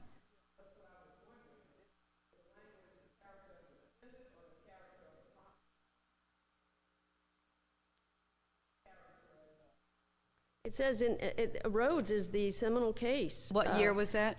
Well, Rhodes is 1989. Stano, they said it. It says And right character here, of the defendant. It says assist character of the the jury in evaluating the character of the defendant. All right, so we didn't go wrong. If it's been incorrectly stated, but everyone understands it's really goes in. It doesn't come in separately for the character of the defendant. It comes in to adequately describe the crime, and so the jury can evaluate the nature of the prior violent felony. Yes, and in Reynolds, which was a 2006 case, this court said that the testimony merely relayed the actual details surrounding this prior conviction and assisted the jury in evaluating the character of the defendant and the circumstances of the crime so they could make an informed recommendation. And that's citing to Rhodes, which is the 89 case, and that flows through everything. Stano quoted Rhodes, same thing. Now, you mentioned something, and since I guess we'll have to just look back, could the uncharged kidnapping have come in as a prior violent felony? Could have, but not necessary. Was it, and the state didn't try to offer that in this case? She never reported it. There was no statements from her. That would not be a real prudent thing to do. Since, I mean, they went to the friend's house in the morning, and, I mean, but it would all be hearsay if she never reported it. So how did the hearsay come in for a crime that was never reported in the guilt phase? I mean, what she said, not what they observed. How did that come in? Because the defendant went with her. So not only was it Williams wrote, was admissions of the defendant. He admitted going in, to his friends, getting her, and he was going to counseling. Now, by the way, this mental illness that we keep talking about, the judge found that as a non-statutory mitigator and said that this dependent personality disorder did not inhibit his acts in any way and did not affect the crime. So therefore, although it was, he found it as non-statutory mitigation. The exact quotes on page 10, emotional or mental state did not inhibit his ability to act, nor did it inhibit his ability over a 3-day period to concoct an elaborate and comprehensive plan to kill his wife. So if you look at this mental disturbance, it actually non-statutory and got moderate weight. All the other mitigation, little weight. We have 4 very strong aggravating circumstances. I would like to touch on the kidnap. Well, before you move there, Yes, sir. do we know any more detail about his being in a mental hospital 3 times?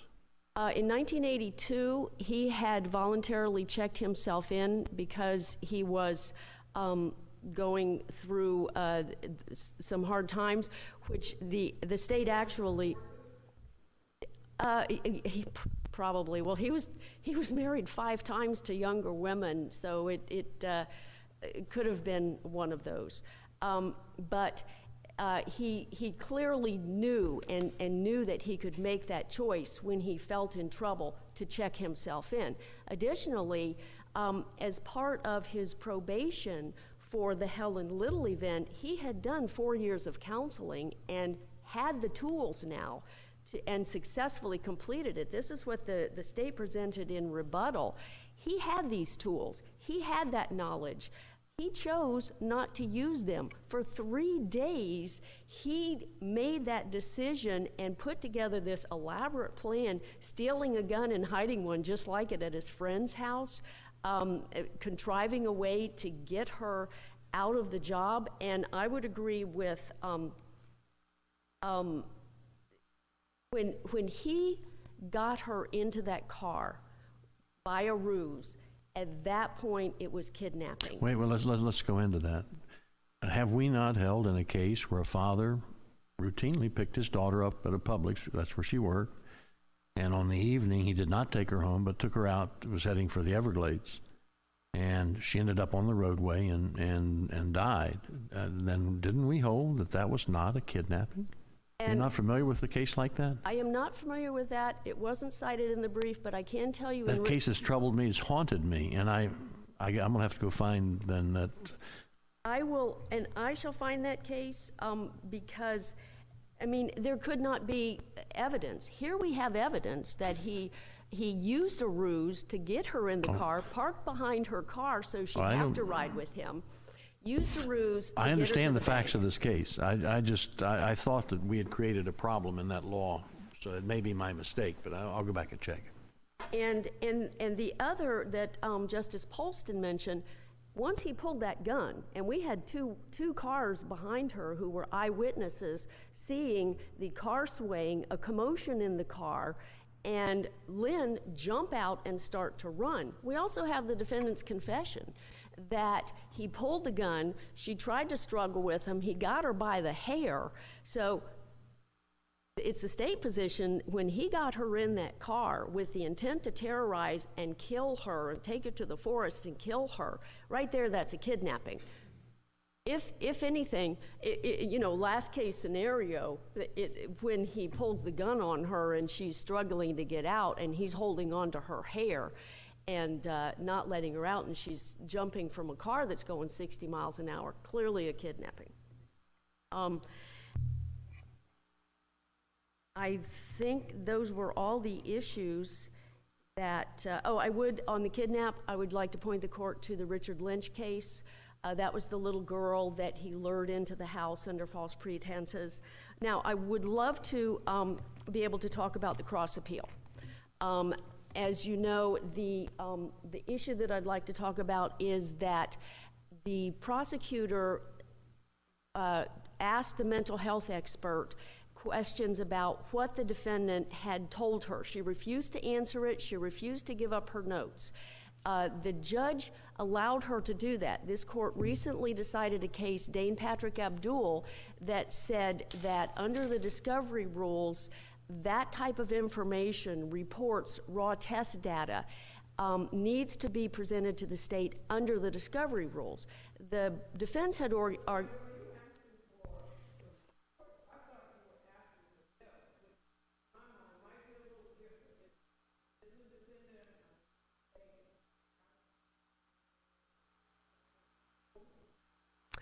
Sometimes they don't do reports, but basically what the prosecutor wanted to be able to cross-examine her on the defendant's statements. She had defendant's statements, and she could filter them. They did a deposition, and that's where she refused to answer the questions and refused to be cross-examined on anything the defendant told her. And that's when the prosecutor went and asked the judge to compel her to answer those questions and give him the notes. And the judge would not allow that. Now, in Abdul, the raw data, which is the notes of the testing data, this court said under the rules of discovery, that is discoverable. And I think that's just like the, so we have and in Francis, you held that the mental health expert can't just get up and start parroting whatever they want. The defendant said this and not be subject to cross-examination. In Blackwood, Hitchcock, and Francis, this court reiterated that when there is hearsay at the penalty phase, the other party has to have, well, the statute says the defendant has to have an ability to rebut it, but this court has made clear that that includes the state. So when the state cannot rebut that hearsay testimony, a mental health expert could get up and just say, oh, according to the defendant, he did this, this, and this. And if we cannot cross-examine that, have the notes of the interview, then that violates the statute. It violates Rule 3.220, Rule of Discovery. And I'd ask the court to look at this case and rule that once that defendant elects under 3.202 and the state has properly filed their notice of intent to seek the death penalty and our mental health examiner has a right to examine them, that does not, as they argued in Abdul, override the state's ability to get that raw data and notes. Because I thought the trial judge said something about the length of the deposition and that questions were answered, but I'm not completely clear on that. He just said, you did a deposition, it was 80 some odd pages long, that's fine.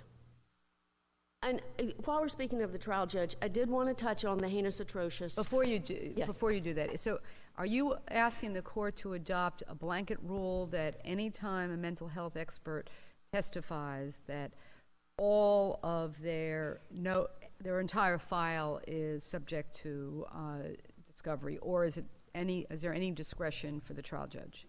If there were communications between a lawyer and his mental health expert, that would be protected.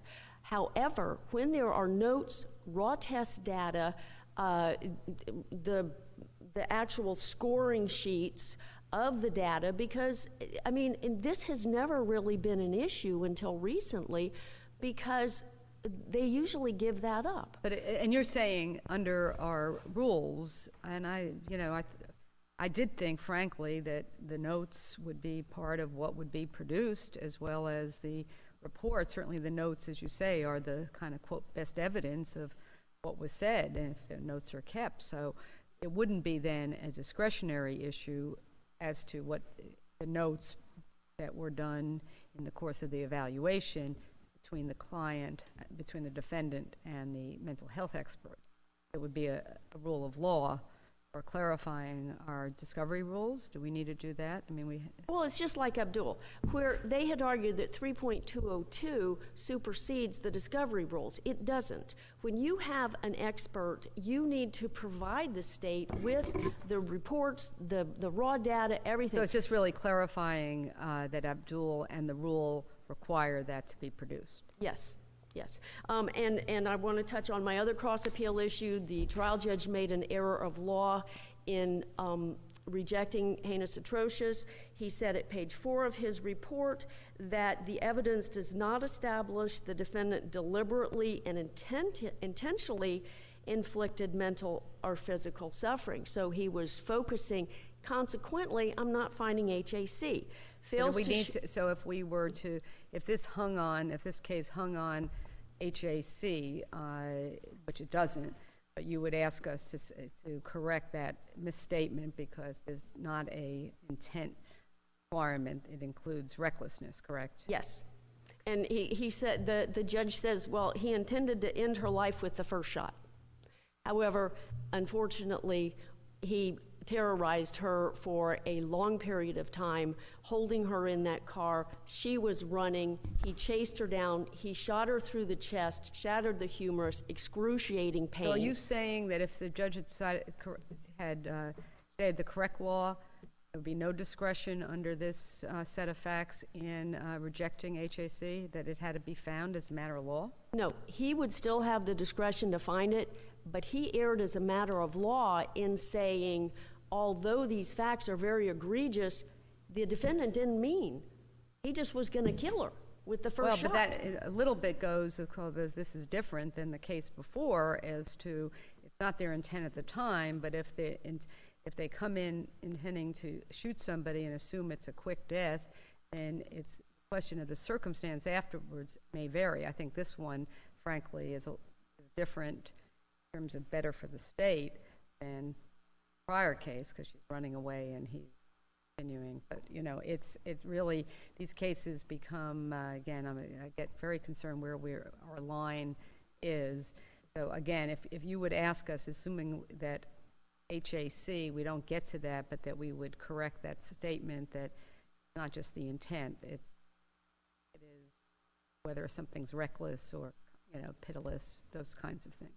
And actually, I'm saying the trial judge should have found heinous atrocious. But you can't say that. You can't say, unless we're going to say as a matter of law, aggravators have to be found, that the judge under these facts has to find HAC. I mean, you surely can't. No, I'm saying that had he understood the law, under these facts, and this court can do a de novo review since there was a misunderstanding of law. And we know from the penalty phase now, Dr. McMahon did say that she, and although there was no HAC in the first trial, there was a second witness. I'm not sure I understand why the state in the year 2011, when you've got a case that has all these other aggravators, which is CCP, the prior violent felony, the kidnapping, that why we're, you know, when we talked about HAC being one of the most weightiest of aggravators, just don't understand if the state really wants to try to take a position and try to have HAC found in shooting deaths, where that benefits, where we go with our death penalty law to do that, Ms. Davis. Well, you've it's got not to understand, necessary in this case. these cases are winnowed and winnowed and winnowed. We assume the prosecutors only try the cases that are death cases. Who we assumes assume that? the Who assumes that?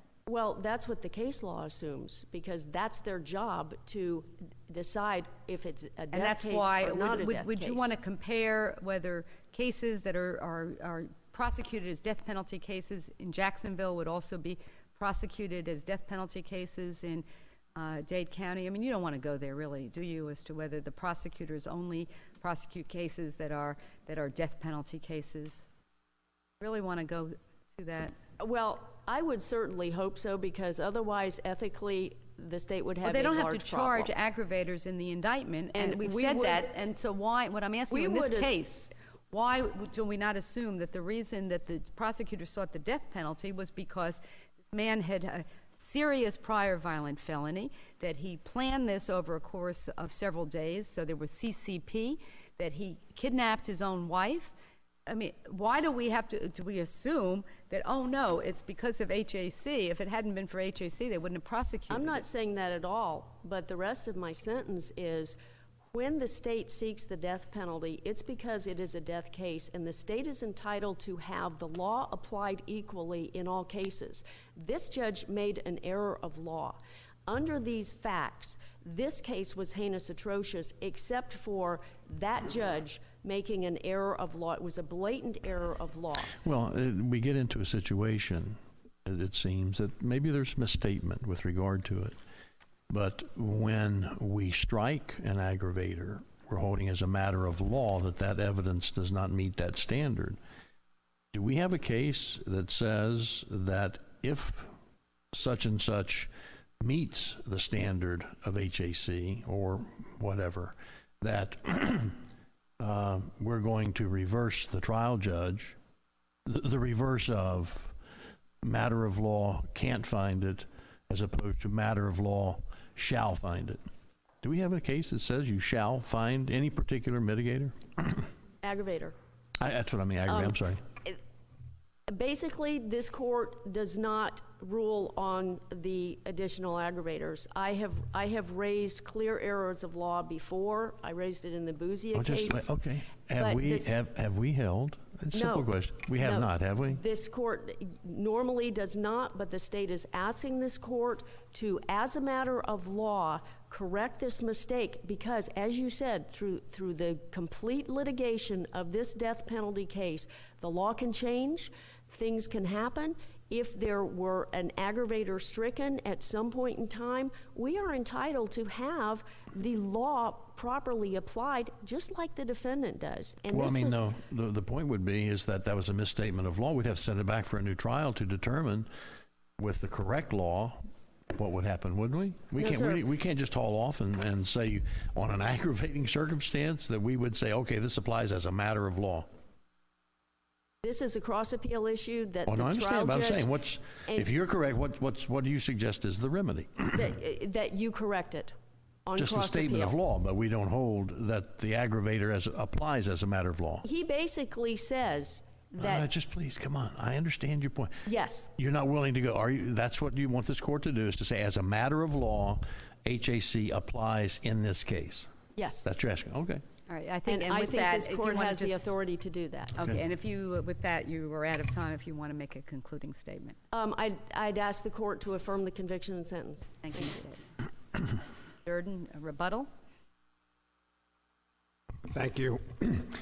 One point I want to make of correction. Burden, I'm sorry. Exactly. Yes, I'm sorry. That's fine. Mrs. Davis claimed that at the time he did the kidnapping of his wife, that he said that if she left her, he would kill her. That's not what is in the record. What's in the record is after that incident where he told his friends he was going to get help, days later he was having a beer with Mr. Cameron, and he said that to her, you know, if she leaves me, I'm going to kill her. And you're not objecting to that statement? Well, in the brief, we said it was prejudicial for that to do as part of that. But you haven't argued that today. That's a different statement. It's another statement. How was the, let's assume that there was error in admitting it. I don't think you ever got a chance to argue how it would be not harmless beyond a reasonable doubt in the penalty phase. It's in this, my theme is it's all cumulative. I didn't get to them all, but you have that guilt phase, prior bad act. You have the penalty phase going overboard in a prior violent felony. You have kidnapping improperly found. You have hack being argued, the suffering of his wife at the time of her death that didn't come in the first trial, came in the second. You had the state arguing hack to this jury where it should never have had. You had victim impact evidence, which is, I submit, never proper, but it is. But in this case, they went to say that they're haunted by the way she died. That's how, that's not proper. These kinds of things. And then you have, in this case, which I've never seen before, you have a juror being interviewed after the case and saying that the state did a great job proving guilt, and we had no trouble arriving at a guilty verdict in this case. The penalty phase was a different matter. He said it was very, very heated, and he described why people voted for life, but that wasn't in the article. We don't know why they did, the ones that voted for life. But the ones that voted for death did so because of what happened to Helen Little. That's why they did it. We know, and we never know in these kinds of cases how this impacts. Here we do know. Well, why is that wrong? In other words, if the nature of the prior violent felony is at issue, that somebody who has done something like that before, and then he gets counseling, he just disregards what he knows, and he goes, not this time just to kidnap, but to kill. I just help, because again, as I've said, I've always thought that the nature of those prior violent felonies were very important in deciding whether a case should be a death penalty case. More so than whether someone shoots somebody or strangles them, to decide whether someone lives or dies. There's people that have disregarded the law in a way to cause violence, terrible violence, life scars for a woman, is not relevant to whether that person should get the death penalty. It is relevant, and in fact, you've made that case emphatically over the years, that very point. And I'm simply saying there has to be a limit so that they properly channel that information correctly to derive the correct decision. If it's too much, it inflames their passions. But do you agree with Ms. Davis now that, and this is not your problem, but that the parts where it got to be too much were not objected to as too much? Some of it, correct, yes, but the picture was objected to. We'll have to look and see about that. Yeah, yes, it was. Were there several pictures offered and the judge only let some in, or how did that go? In my memory, I think he may have left some out, but I'm not certain. And would that be important in evaluating whether the judge abused his discretion? Yes, of course it would be. Now on HA, do you have a few seconds left? What's your, is there anyone on HAC, on HAC? your argument with Mr. Hall previously, this court spelled out perfectly the problem with hack and channeling and how the states are going with hack, in that it used to be, what was the perpetrator trying to do? The court primarily focused on that and not victim lingering and so forth. But I would submit to this court that if a victim lingers and there's torture to that person while they linger by the person, I think that's what makes lingering important when they affect a way that ordinarily would be a swift and... From the other people who were at the scene? Because I thought there was some indication in this record, and you can correct me if I'm wrong, that he was keeping people at bay from coming to the victim's aid because he wanted her to, in fact, die. So even if that is the case, then under your scenario, we not only have the suffering of the victim, but the defendant's indifference to that and wanting that to happen.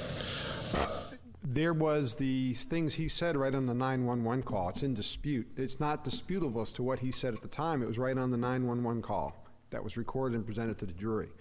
But he did not want her to suffer. He specifically, in his confession, said he didn't want her to suffer. That's why he shot her more than once, because he didn't want her to suffer. He saw that the first shot didn't do it, so it went boom, boom, right in the heart. You are out of your time. Do you want to conclude with a statement? I would just conclude that this is a kind of case that, had it been presented properly by the state and not so aggressively with the bad acts and the additional aggravators and so forth, this court would have an easy decision. But I think this case, they're going too far, and it's because their efforts aren't being channeled to what they have to stick to get a proper conviction for first-degree murder. Thank you very much. Thank you to both sides for your advocacy. We'll call the last case of this morning, which is Samples versus Florida Birth-Related Neurological Injury Compensation Association.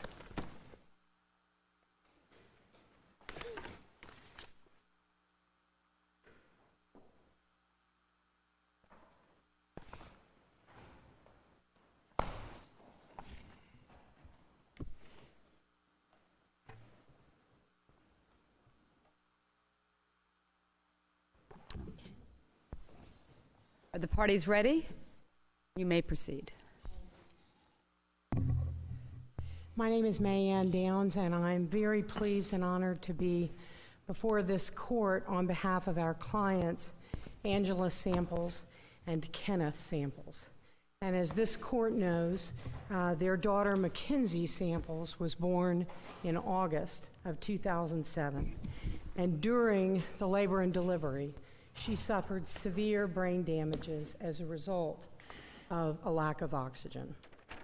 Her parents filed for a petition for benefits under the Neurological Related Injury Compensation Act. And after an investigation and determination that this child and the circumstances under which her injury occurred qualified under the act, both the Samples and NICA filed a joint petition for benefits. Yes, Justice Quince. What is the purpose of the portion of the statute that allows the $100,000? Is the purpose to help assist with taking care of the child? Or is the purpose to more in the nature of a lack of consortium that we have in some of these other cases? Right, a filial consortium claim. And as you well know, that has been one of the factors that the 5th District, the lower tribunal, looked at. And we submit, Justice Quince, that this is not an economic compensation claim. And the reason we say that is the NICA itself sets forth in great detail a number of economic compensation claims to which the parties can file a petition. And in fact, those economic claims range from products and supplies that are available to adult surviving children, through renovation of a home, and in fact, through direct compensation the parents can apply for if they in fact provide some of the care themselves. So there's a wide and detailed range of economic claims that this act provides. And the way it provides it is it doesn't give it a lump sum. Is that correct? Exactly, Justice Perry. As it's incurred. That's right. Great detail sets forth the circumstances under which a parent can apply for those claims. And in fact, we would also suggest 2 other factors that underscore our belief that in fact this is a replacement for a filial consortium claim. One is that in another part of the act itself characterizes these damages as non-economic damages. There's a section of the act where as an early part of the stage, the parties are required, and NICA is required to estimate what the total claim will be. And in that, the statute actually says, estimate the parental award, the non-economic damages award at the maximum for purposes of determining the estimate. That's actually in the act itself, as Yes, it opposed is, to Justice NICA Periente. rules? It is in the act, and I have the number here, and I will give it to you. It's there. It's 766-3149A. Now, why is it important to your argument on equal protection and any other of the issues that this is, that this appears to be non-economic damages? I mean, to me, for all the reasons you've said and more, why is it important for your argument that it be characterized as non-economic consortium damages as opposed to economic Well, a damages? couple of reasons, and if I just may go back and make one quick point. We filed in the record 2 of the cases in which the administrative law judge actually characterized these this $100,000 award as a Well, I filial don't think that consortium would claim. really be It's certainly not dispositive by any event, but I think it does lend some flavor to the, some would say, obvious characterization of this. And the difference, of course, that it makes in part is that one of the things we have to do is measure the adequacy of the remedy, the commensurate nature of the claim these parents are left with when we take away their right to file a claim at the common law. And we're not here to say that the child doesn't receive adequate compensation. In fact, many have noted that the availability of the remedy to the child, as we've just talked about in another context, is fulsome. There's a great benefit that the child does receive, and if you do that commensurate weighing, the child receives it. Is the child awarded non-economic damages? No. So the Justice only, Brennan. who else, where, The parental award that we're talking about, the one at issue, is the only non-economic damage award available to the parents. And the reason that's important is, think of the common law claim they have. This is an eclipsing, comprehensive, and life-changing injury to a child, and thus to the parent, who will never be able to enjoy the kind of life and relationship and consortium with that severely injured child. but you're saying, that but they otherwise on the would have other had. hand, you're not, I mean, how could, especially for the mother who gives birth to this brain-damaged and profoundly brain-damaged child, how could $100,000, whether it's split between a mother and a father, or, there's no way to measure that. I mean, how do we say, 100,000 is an arbitrary number. For a mother and a father, certainly we all bring our own filter to the things that we see, and Well, I as don't a think we mother, need to have been, I mean, it's incomprehensible. So, but you don't make an argument that if you gave 100 to the mother, 100 to the father, then the act would be perfectly fine. So We certainly do not, but what we do say is that from several different points of view, if this court, for the many reasons available to it, chooses to interpret and construe this statute to cure these constitutional infirmities, and we submit there are several, not just the equal protection one that was certified by the 5th DCA, but if this court chooses to rectify these constitutional infirmity problems by applying this $100,000 cap to each parent, rather than seeing them collectively as a single entity, when in real life they are not a single entity. Angela Samples, the claimant in this case, were she a single parent with no father on the scene, which unfortunately happens, would receive double her claim we're for talking no about, reason. again, it does seem, I mean, the way I see this, frankly, is that I see it that it's non-economic damages. I think they'd be hard-pressed to say they're economic damages, if Fifth District did. But the question is, let's go first, let's assume then it's non-economic damages. Do you think that the statute allows for an interpretation like it was interpreted in St. Mary, a different statute, to say the legislature intended for there to be separate awards for the mother, the father, or or is the Fifth District correct that it plainly only allows for one award of $100,000?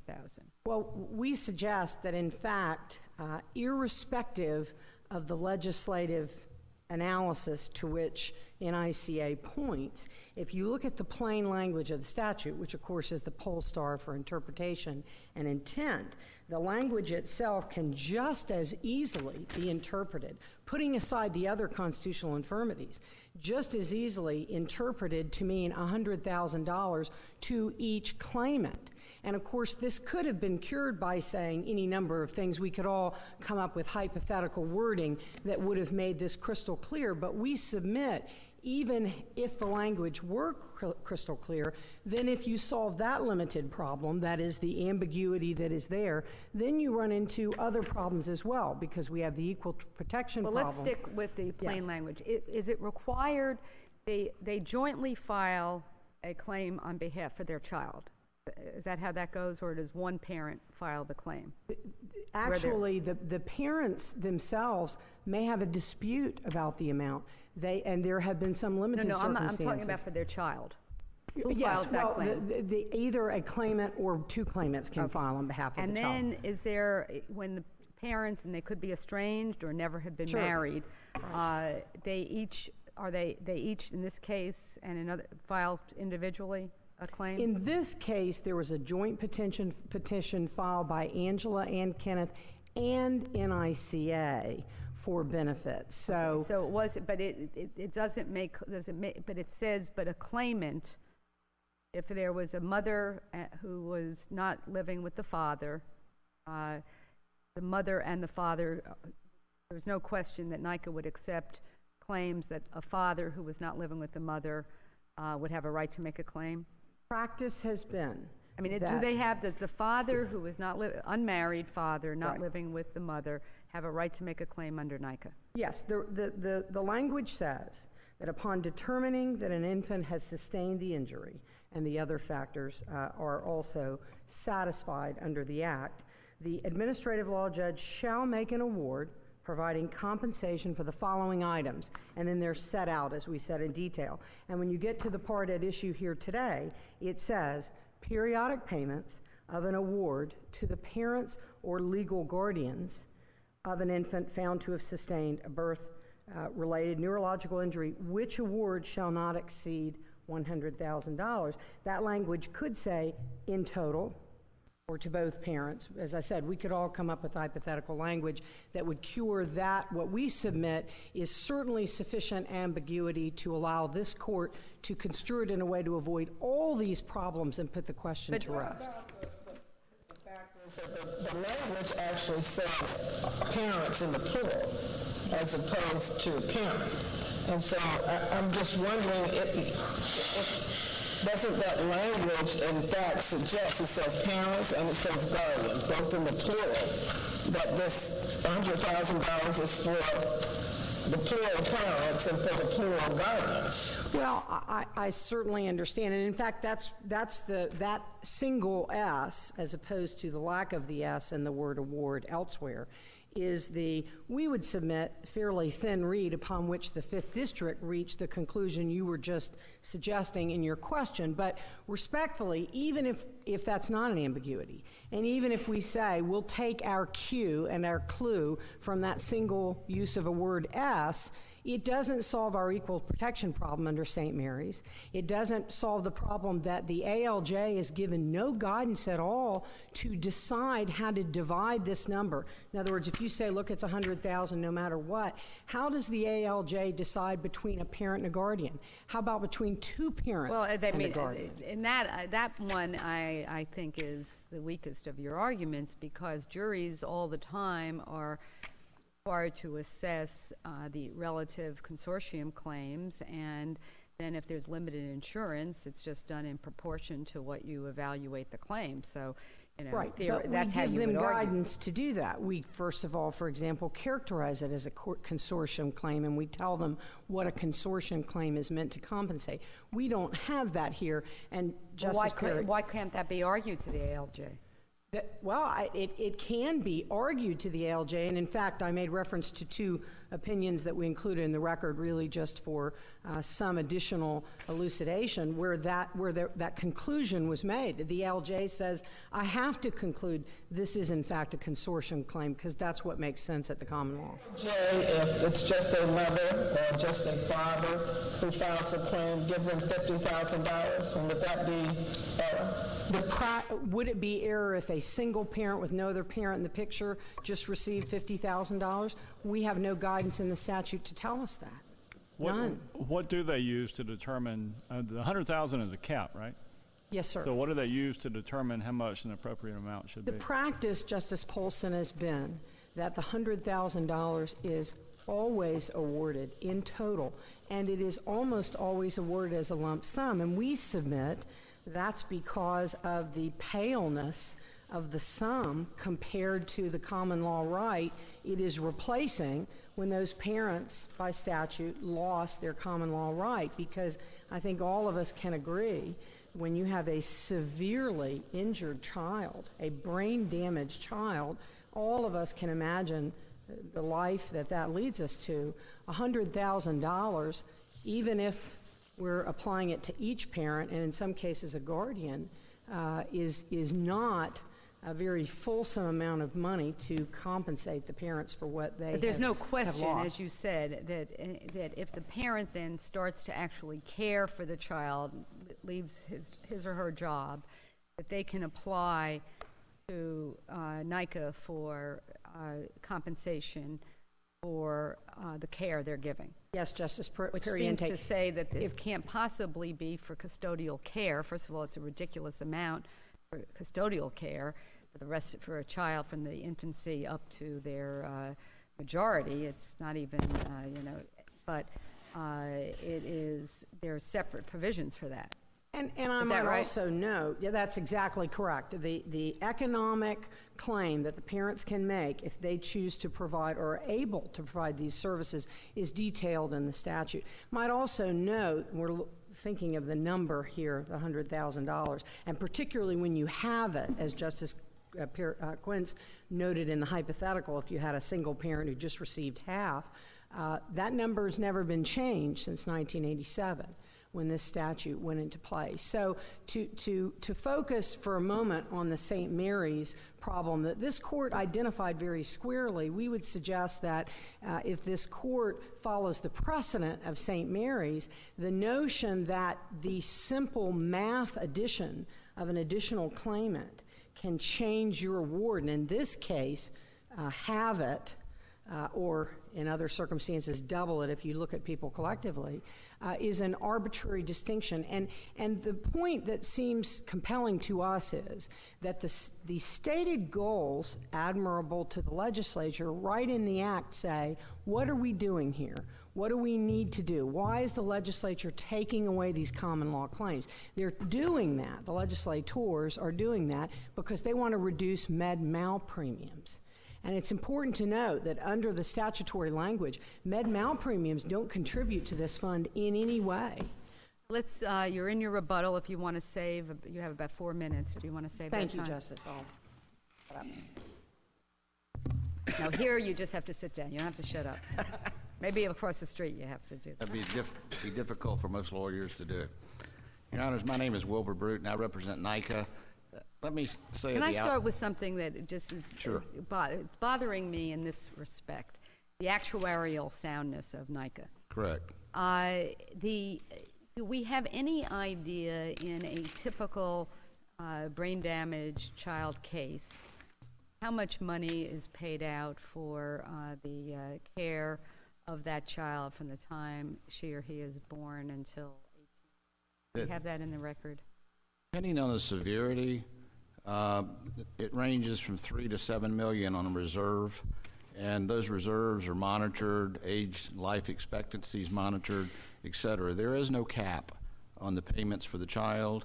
There is no cap on nursing care in the home. There's no cap on any care that's necessary for the child. This is what I'm trying to figure out. Is the actuarial soundness. How could the idea that you're going to pay either $100,000 or $200,000 when we were talking literally about millions, multi-millions of dollars, which are admirably, under these terrible circumstances paid out, have even the remotest effect on the actuarial soundness of the NICA? Am I missing something on that? I can answer the question, but it's not in the record. Just to be clear, the actuarial soundness is based upon how investments work. You've seen it with pensions. And the bottom line is we've been within $1 million of the 80% clip that stops NICA.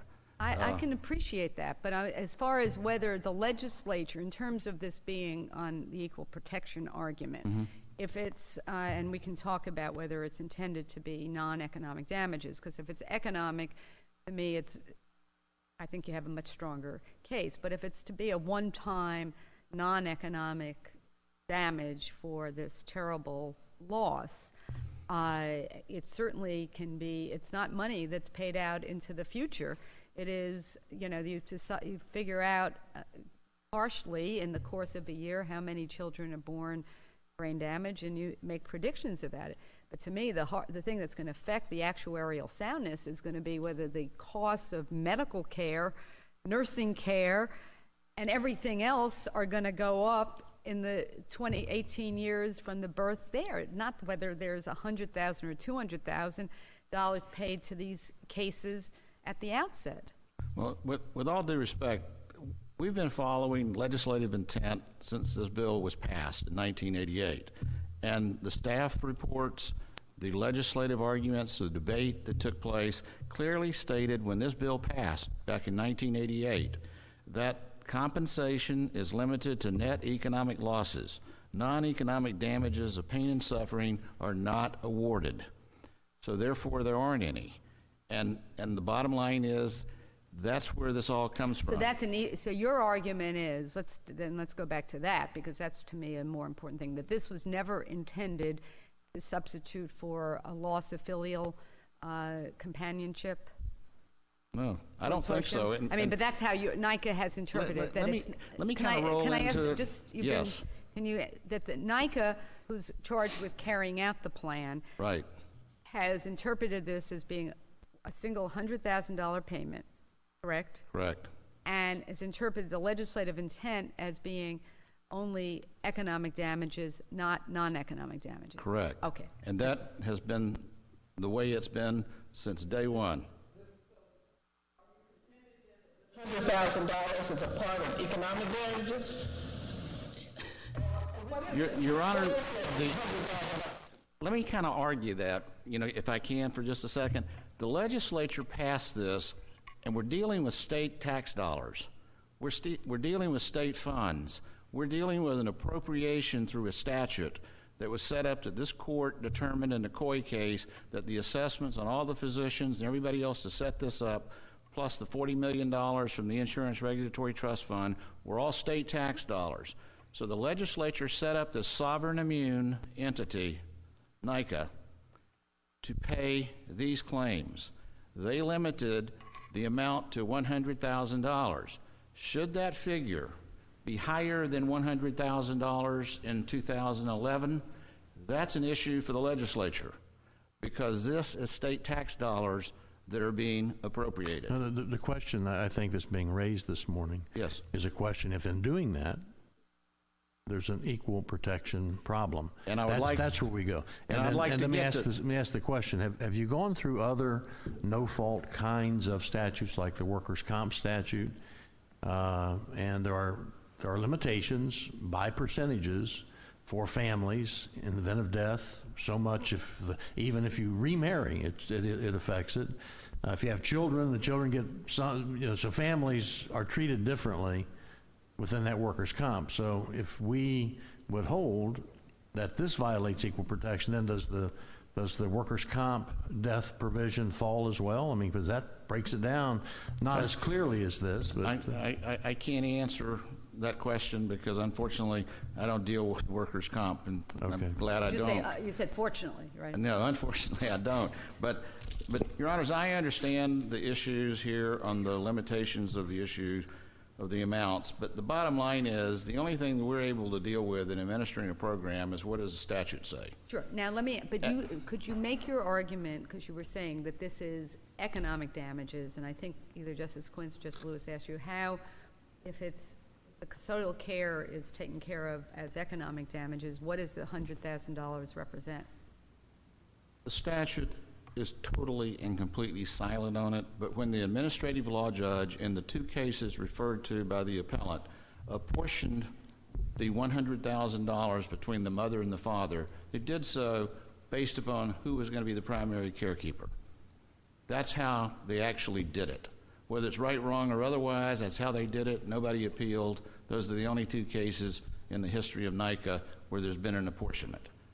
And so... Apportionment that wasn't 50-50. Correct. Well, there never has been, in my knowledge, a 50-50 apportionment. The check goes to both parents. Well, how can that be if there's never been in a history of NICA's parents that either were divorced or never married? Oh, yeah, Your Honor.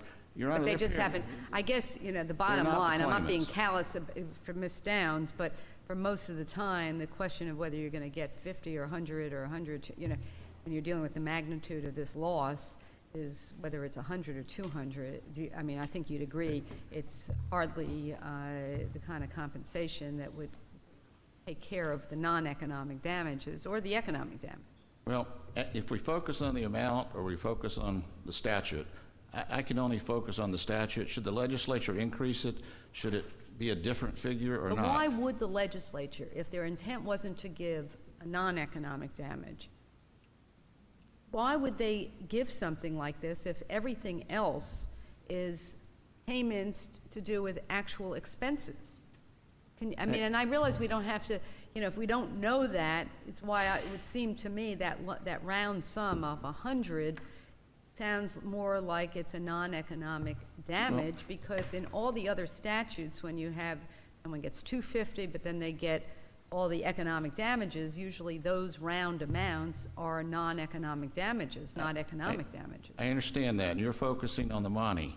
I'm focusing on the sovereign immune entity that's dispersing state tax dollars. I don't fault NICA for how they've administered this statute. We're here because either it's not entirely clear and the court needs to interpret it, or because if it is clear, there's a question as to whether it violates equal protection.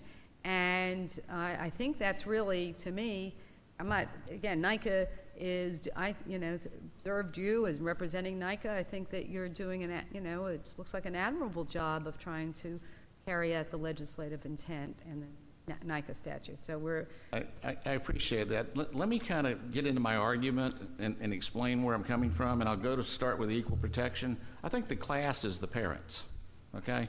That's the class, and there's not a single party within that class that's being treated differently. It's all $100,000. They're all similarly situated. And the administrative law judge has never ordered an award in excess of $100,000. That's been the interpretation. We've never had anybody rule on that in any appellate court. It's all gone up and said that's where it is. Let me ask you this about the class that you say is parents. Right.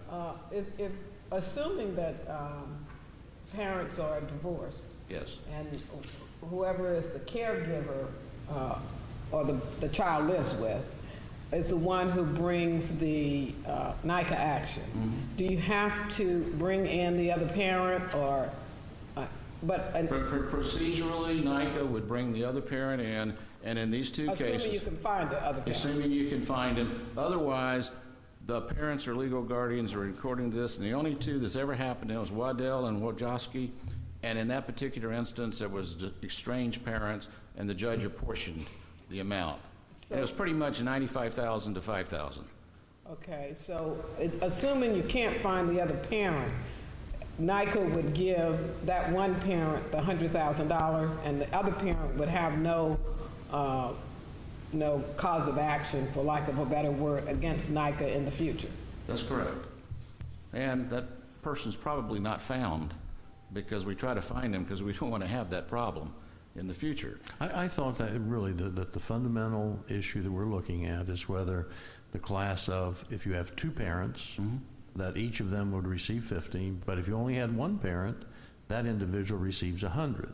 That's But correct. those are the two different classes. You're treating married together people different than singular. I So don't would think so, Your Honor. Well, I think would you we're- address that? Would you? Okay, Because I think yeah. so. I think that's what this Since is it's a about. non-economic damage, I think we're dealing with the fact that there's an added burden, as the 5th District found, to caring for the child. And so if you've got a custodial What's the parent, added burden?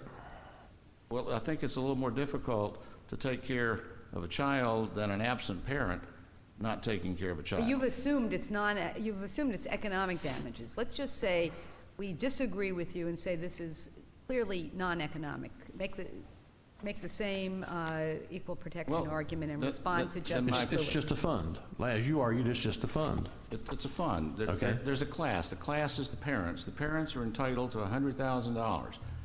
If there's only one parent that's around and they file the claim, they're entitled to $100,000.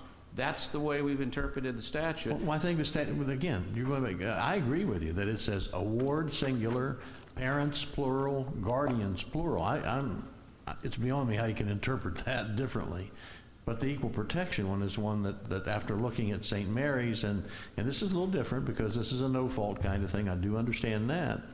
But I'm really trying to understand, that can the legislature do this to certain citizens who are going to give you 100 individually, and others going to give you only 50, and you call it XYZ money. I mean, to me, it doesn't seem that they've designated anything. I don't think anybody said that we're only going to give somebody 50. I think.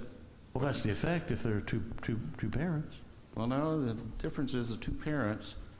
They get it jointly, together. and somebody else gets 100 singularly. Well, it might not even be 50. Like in one case, it was 95 and 5. So. And that's because the judge weighed who was taking care of the child. That was the issue. But the statute on the limitation doesn't really say that, though, does it?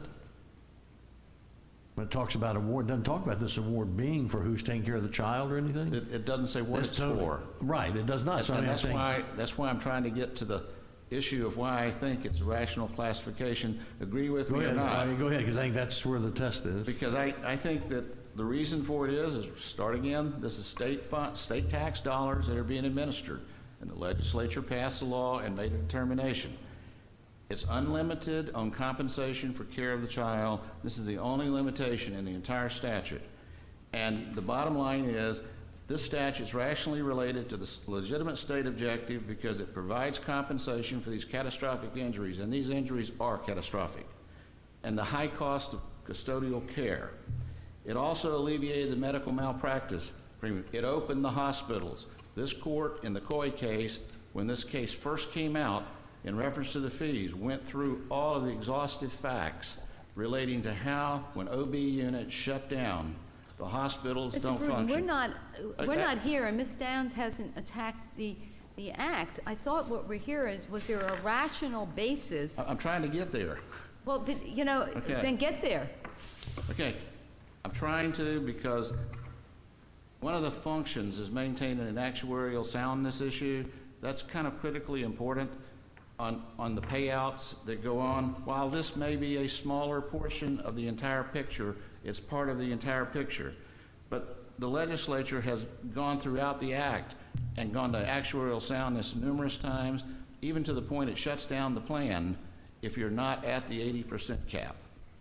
So NICA is a plan of compensation, and to hone in on one particular area of the entire plan and say that's not a rational basis that the legislature can qualify and satisfy in this particular area, then I think that's what's happening. It could have been that they didn't think, listen, at that time, the idea was that you're going to give, for these catastrophic injuries, catastrophic amounts of money.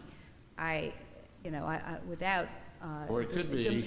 Without demeaning it, again, this $100,000, whether you get $200,000 or $100,000, is hardly going to be an adequate compensation for somebody who has a profoundly brain-damaged child.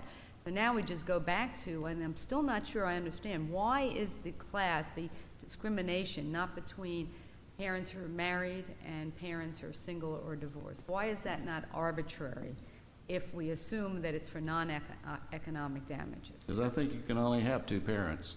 And the apportionment issue that was done, and the only 2 cases it was ever done in, was based upon who cared more for the child. And so from a Well, real... if you can only have 2 parents, then the idea whether the legislature really worried about the actuarial soundness on whether they paid out 100 or 200 for each of the claims where they're going to be paying out millions seems to be far-fetched as to a reason for having made that distinction. Well, since I can't go inside the mind of the legislature, I can only assume that at that particular point in time, sovereign immunity was limited to $100,000 against an entity. And it's only been recently that sovereign immunity was changed by the legislature, but it wasn't changed in NICA. But that would be $100,000 for the entire claim,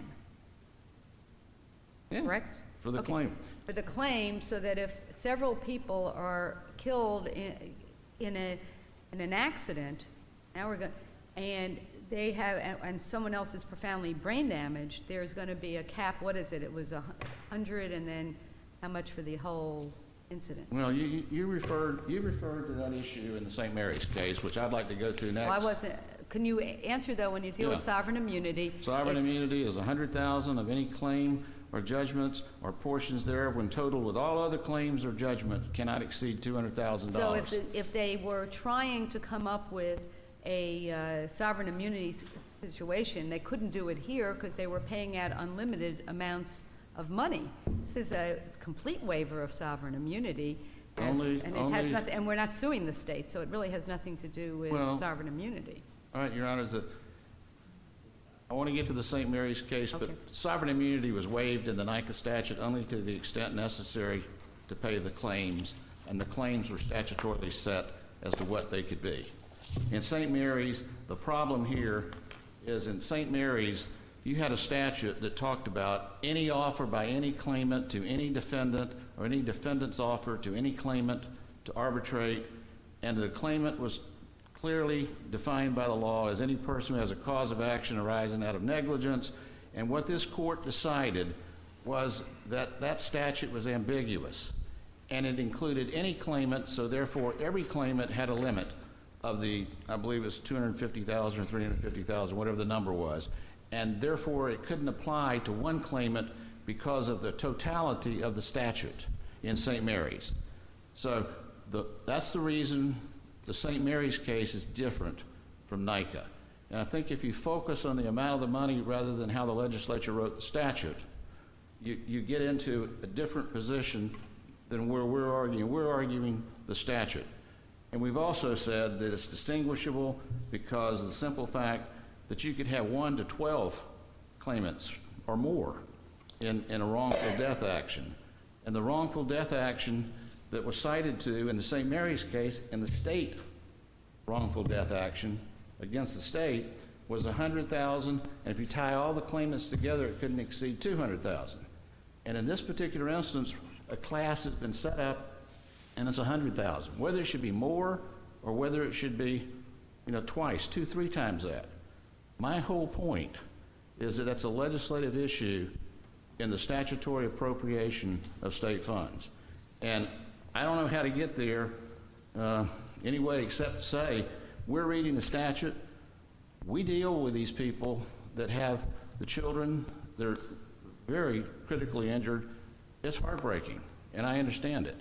But we're trying to follow a statute, and what we've asked, and I know I'm running out of time, but what we've asked is if, we think our interpretation is correct, we think it's correct the way the 5th District did it, but if in fact you decide to make this not constitutional, this $100,000 issue, then the bottom line is we sincerely request that you make it respectively and not retroactively, because quite frankly, it's a lot of money, and actuarially it's a bad problem. I don't think anybody that's not made the claim, I don't know that we do that, but I appreciate your, in other words, I don't think anyone that hasn't made this claim can come back and unless they've made it. We don't have retroactivity in, have we ever done it where we've made it retroactive? We've been involved in certain cases that are outside of where we are right now, where people are trying to make it retroactive. Okay. How many, just as an aside, how many of these cases are we looking at every year? where children are? I can't tell you the number. They spike periodically for crazy reasons, but realistically speaking, we're in the neighborhood of probably, and don't hold me to this, but I think there's probably roughly 155 children currently being paid under the NICA. Since 1987? Don't hold me to the number, but I think that's what we're currently paying on. So however many it's been, I can't give you that exact number right now. So if that's correct, the net effect of this would be 187 children. Would be another $15 million. From the past. Yeah, and if it's retroactive, it's $15 million. Well, okay, we won't. You have, with our help, used your time. Would you like to make some closing remarks? Well, I just,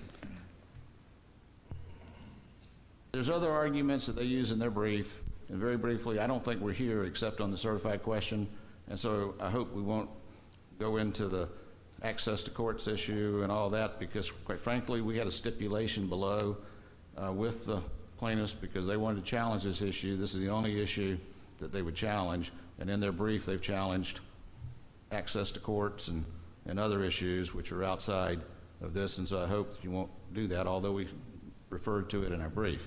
Thank you very much. We sincerely think that statute says what it says, and we hope you uphold it. Thank you. Thank you. Rebuttal?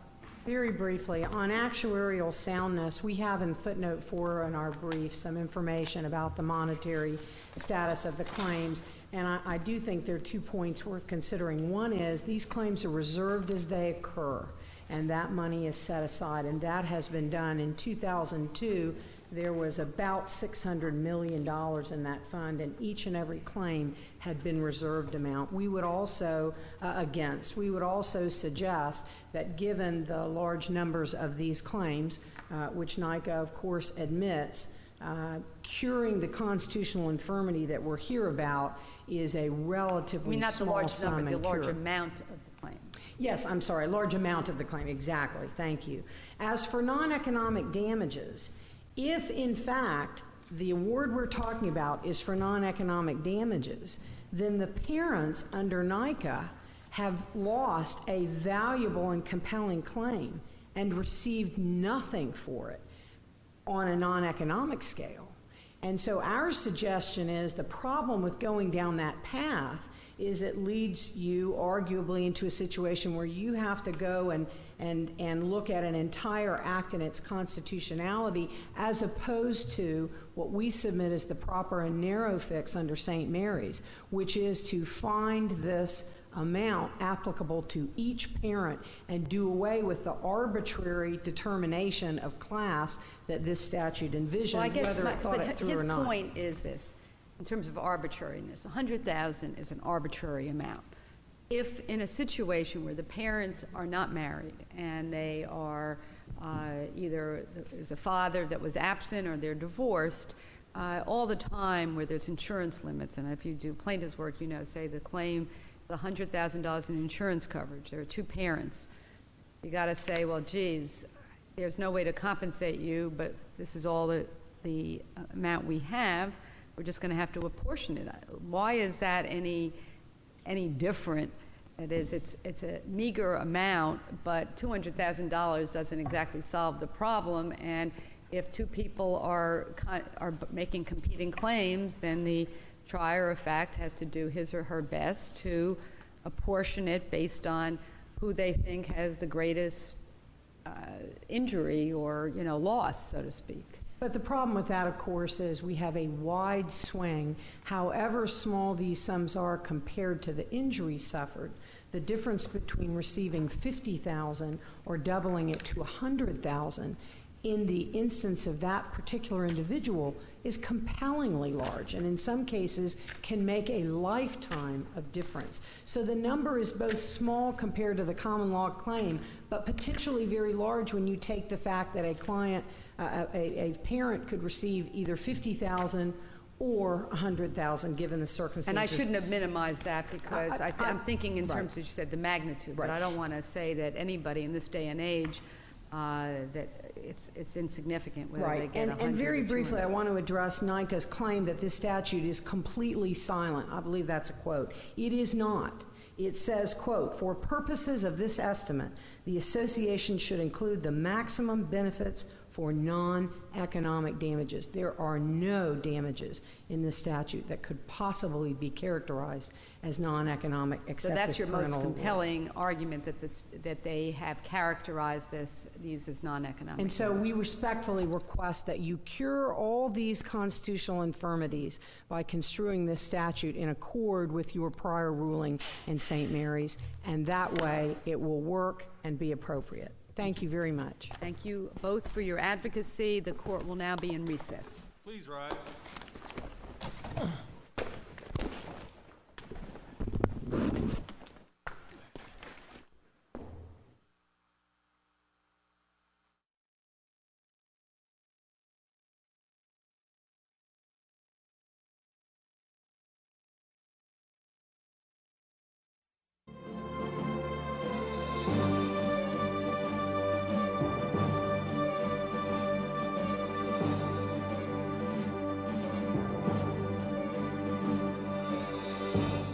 You're watching the Florida Channel, a public service of the Florida Legislature, WFSU TV, and Florida State University.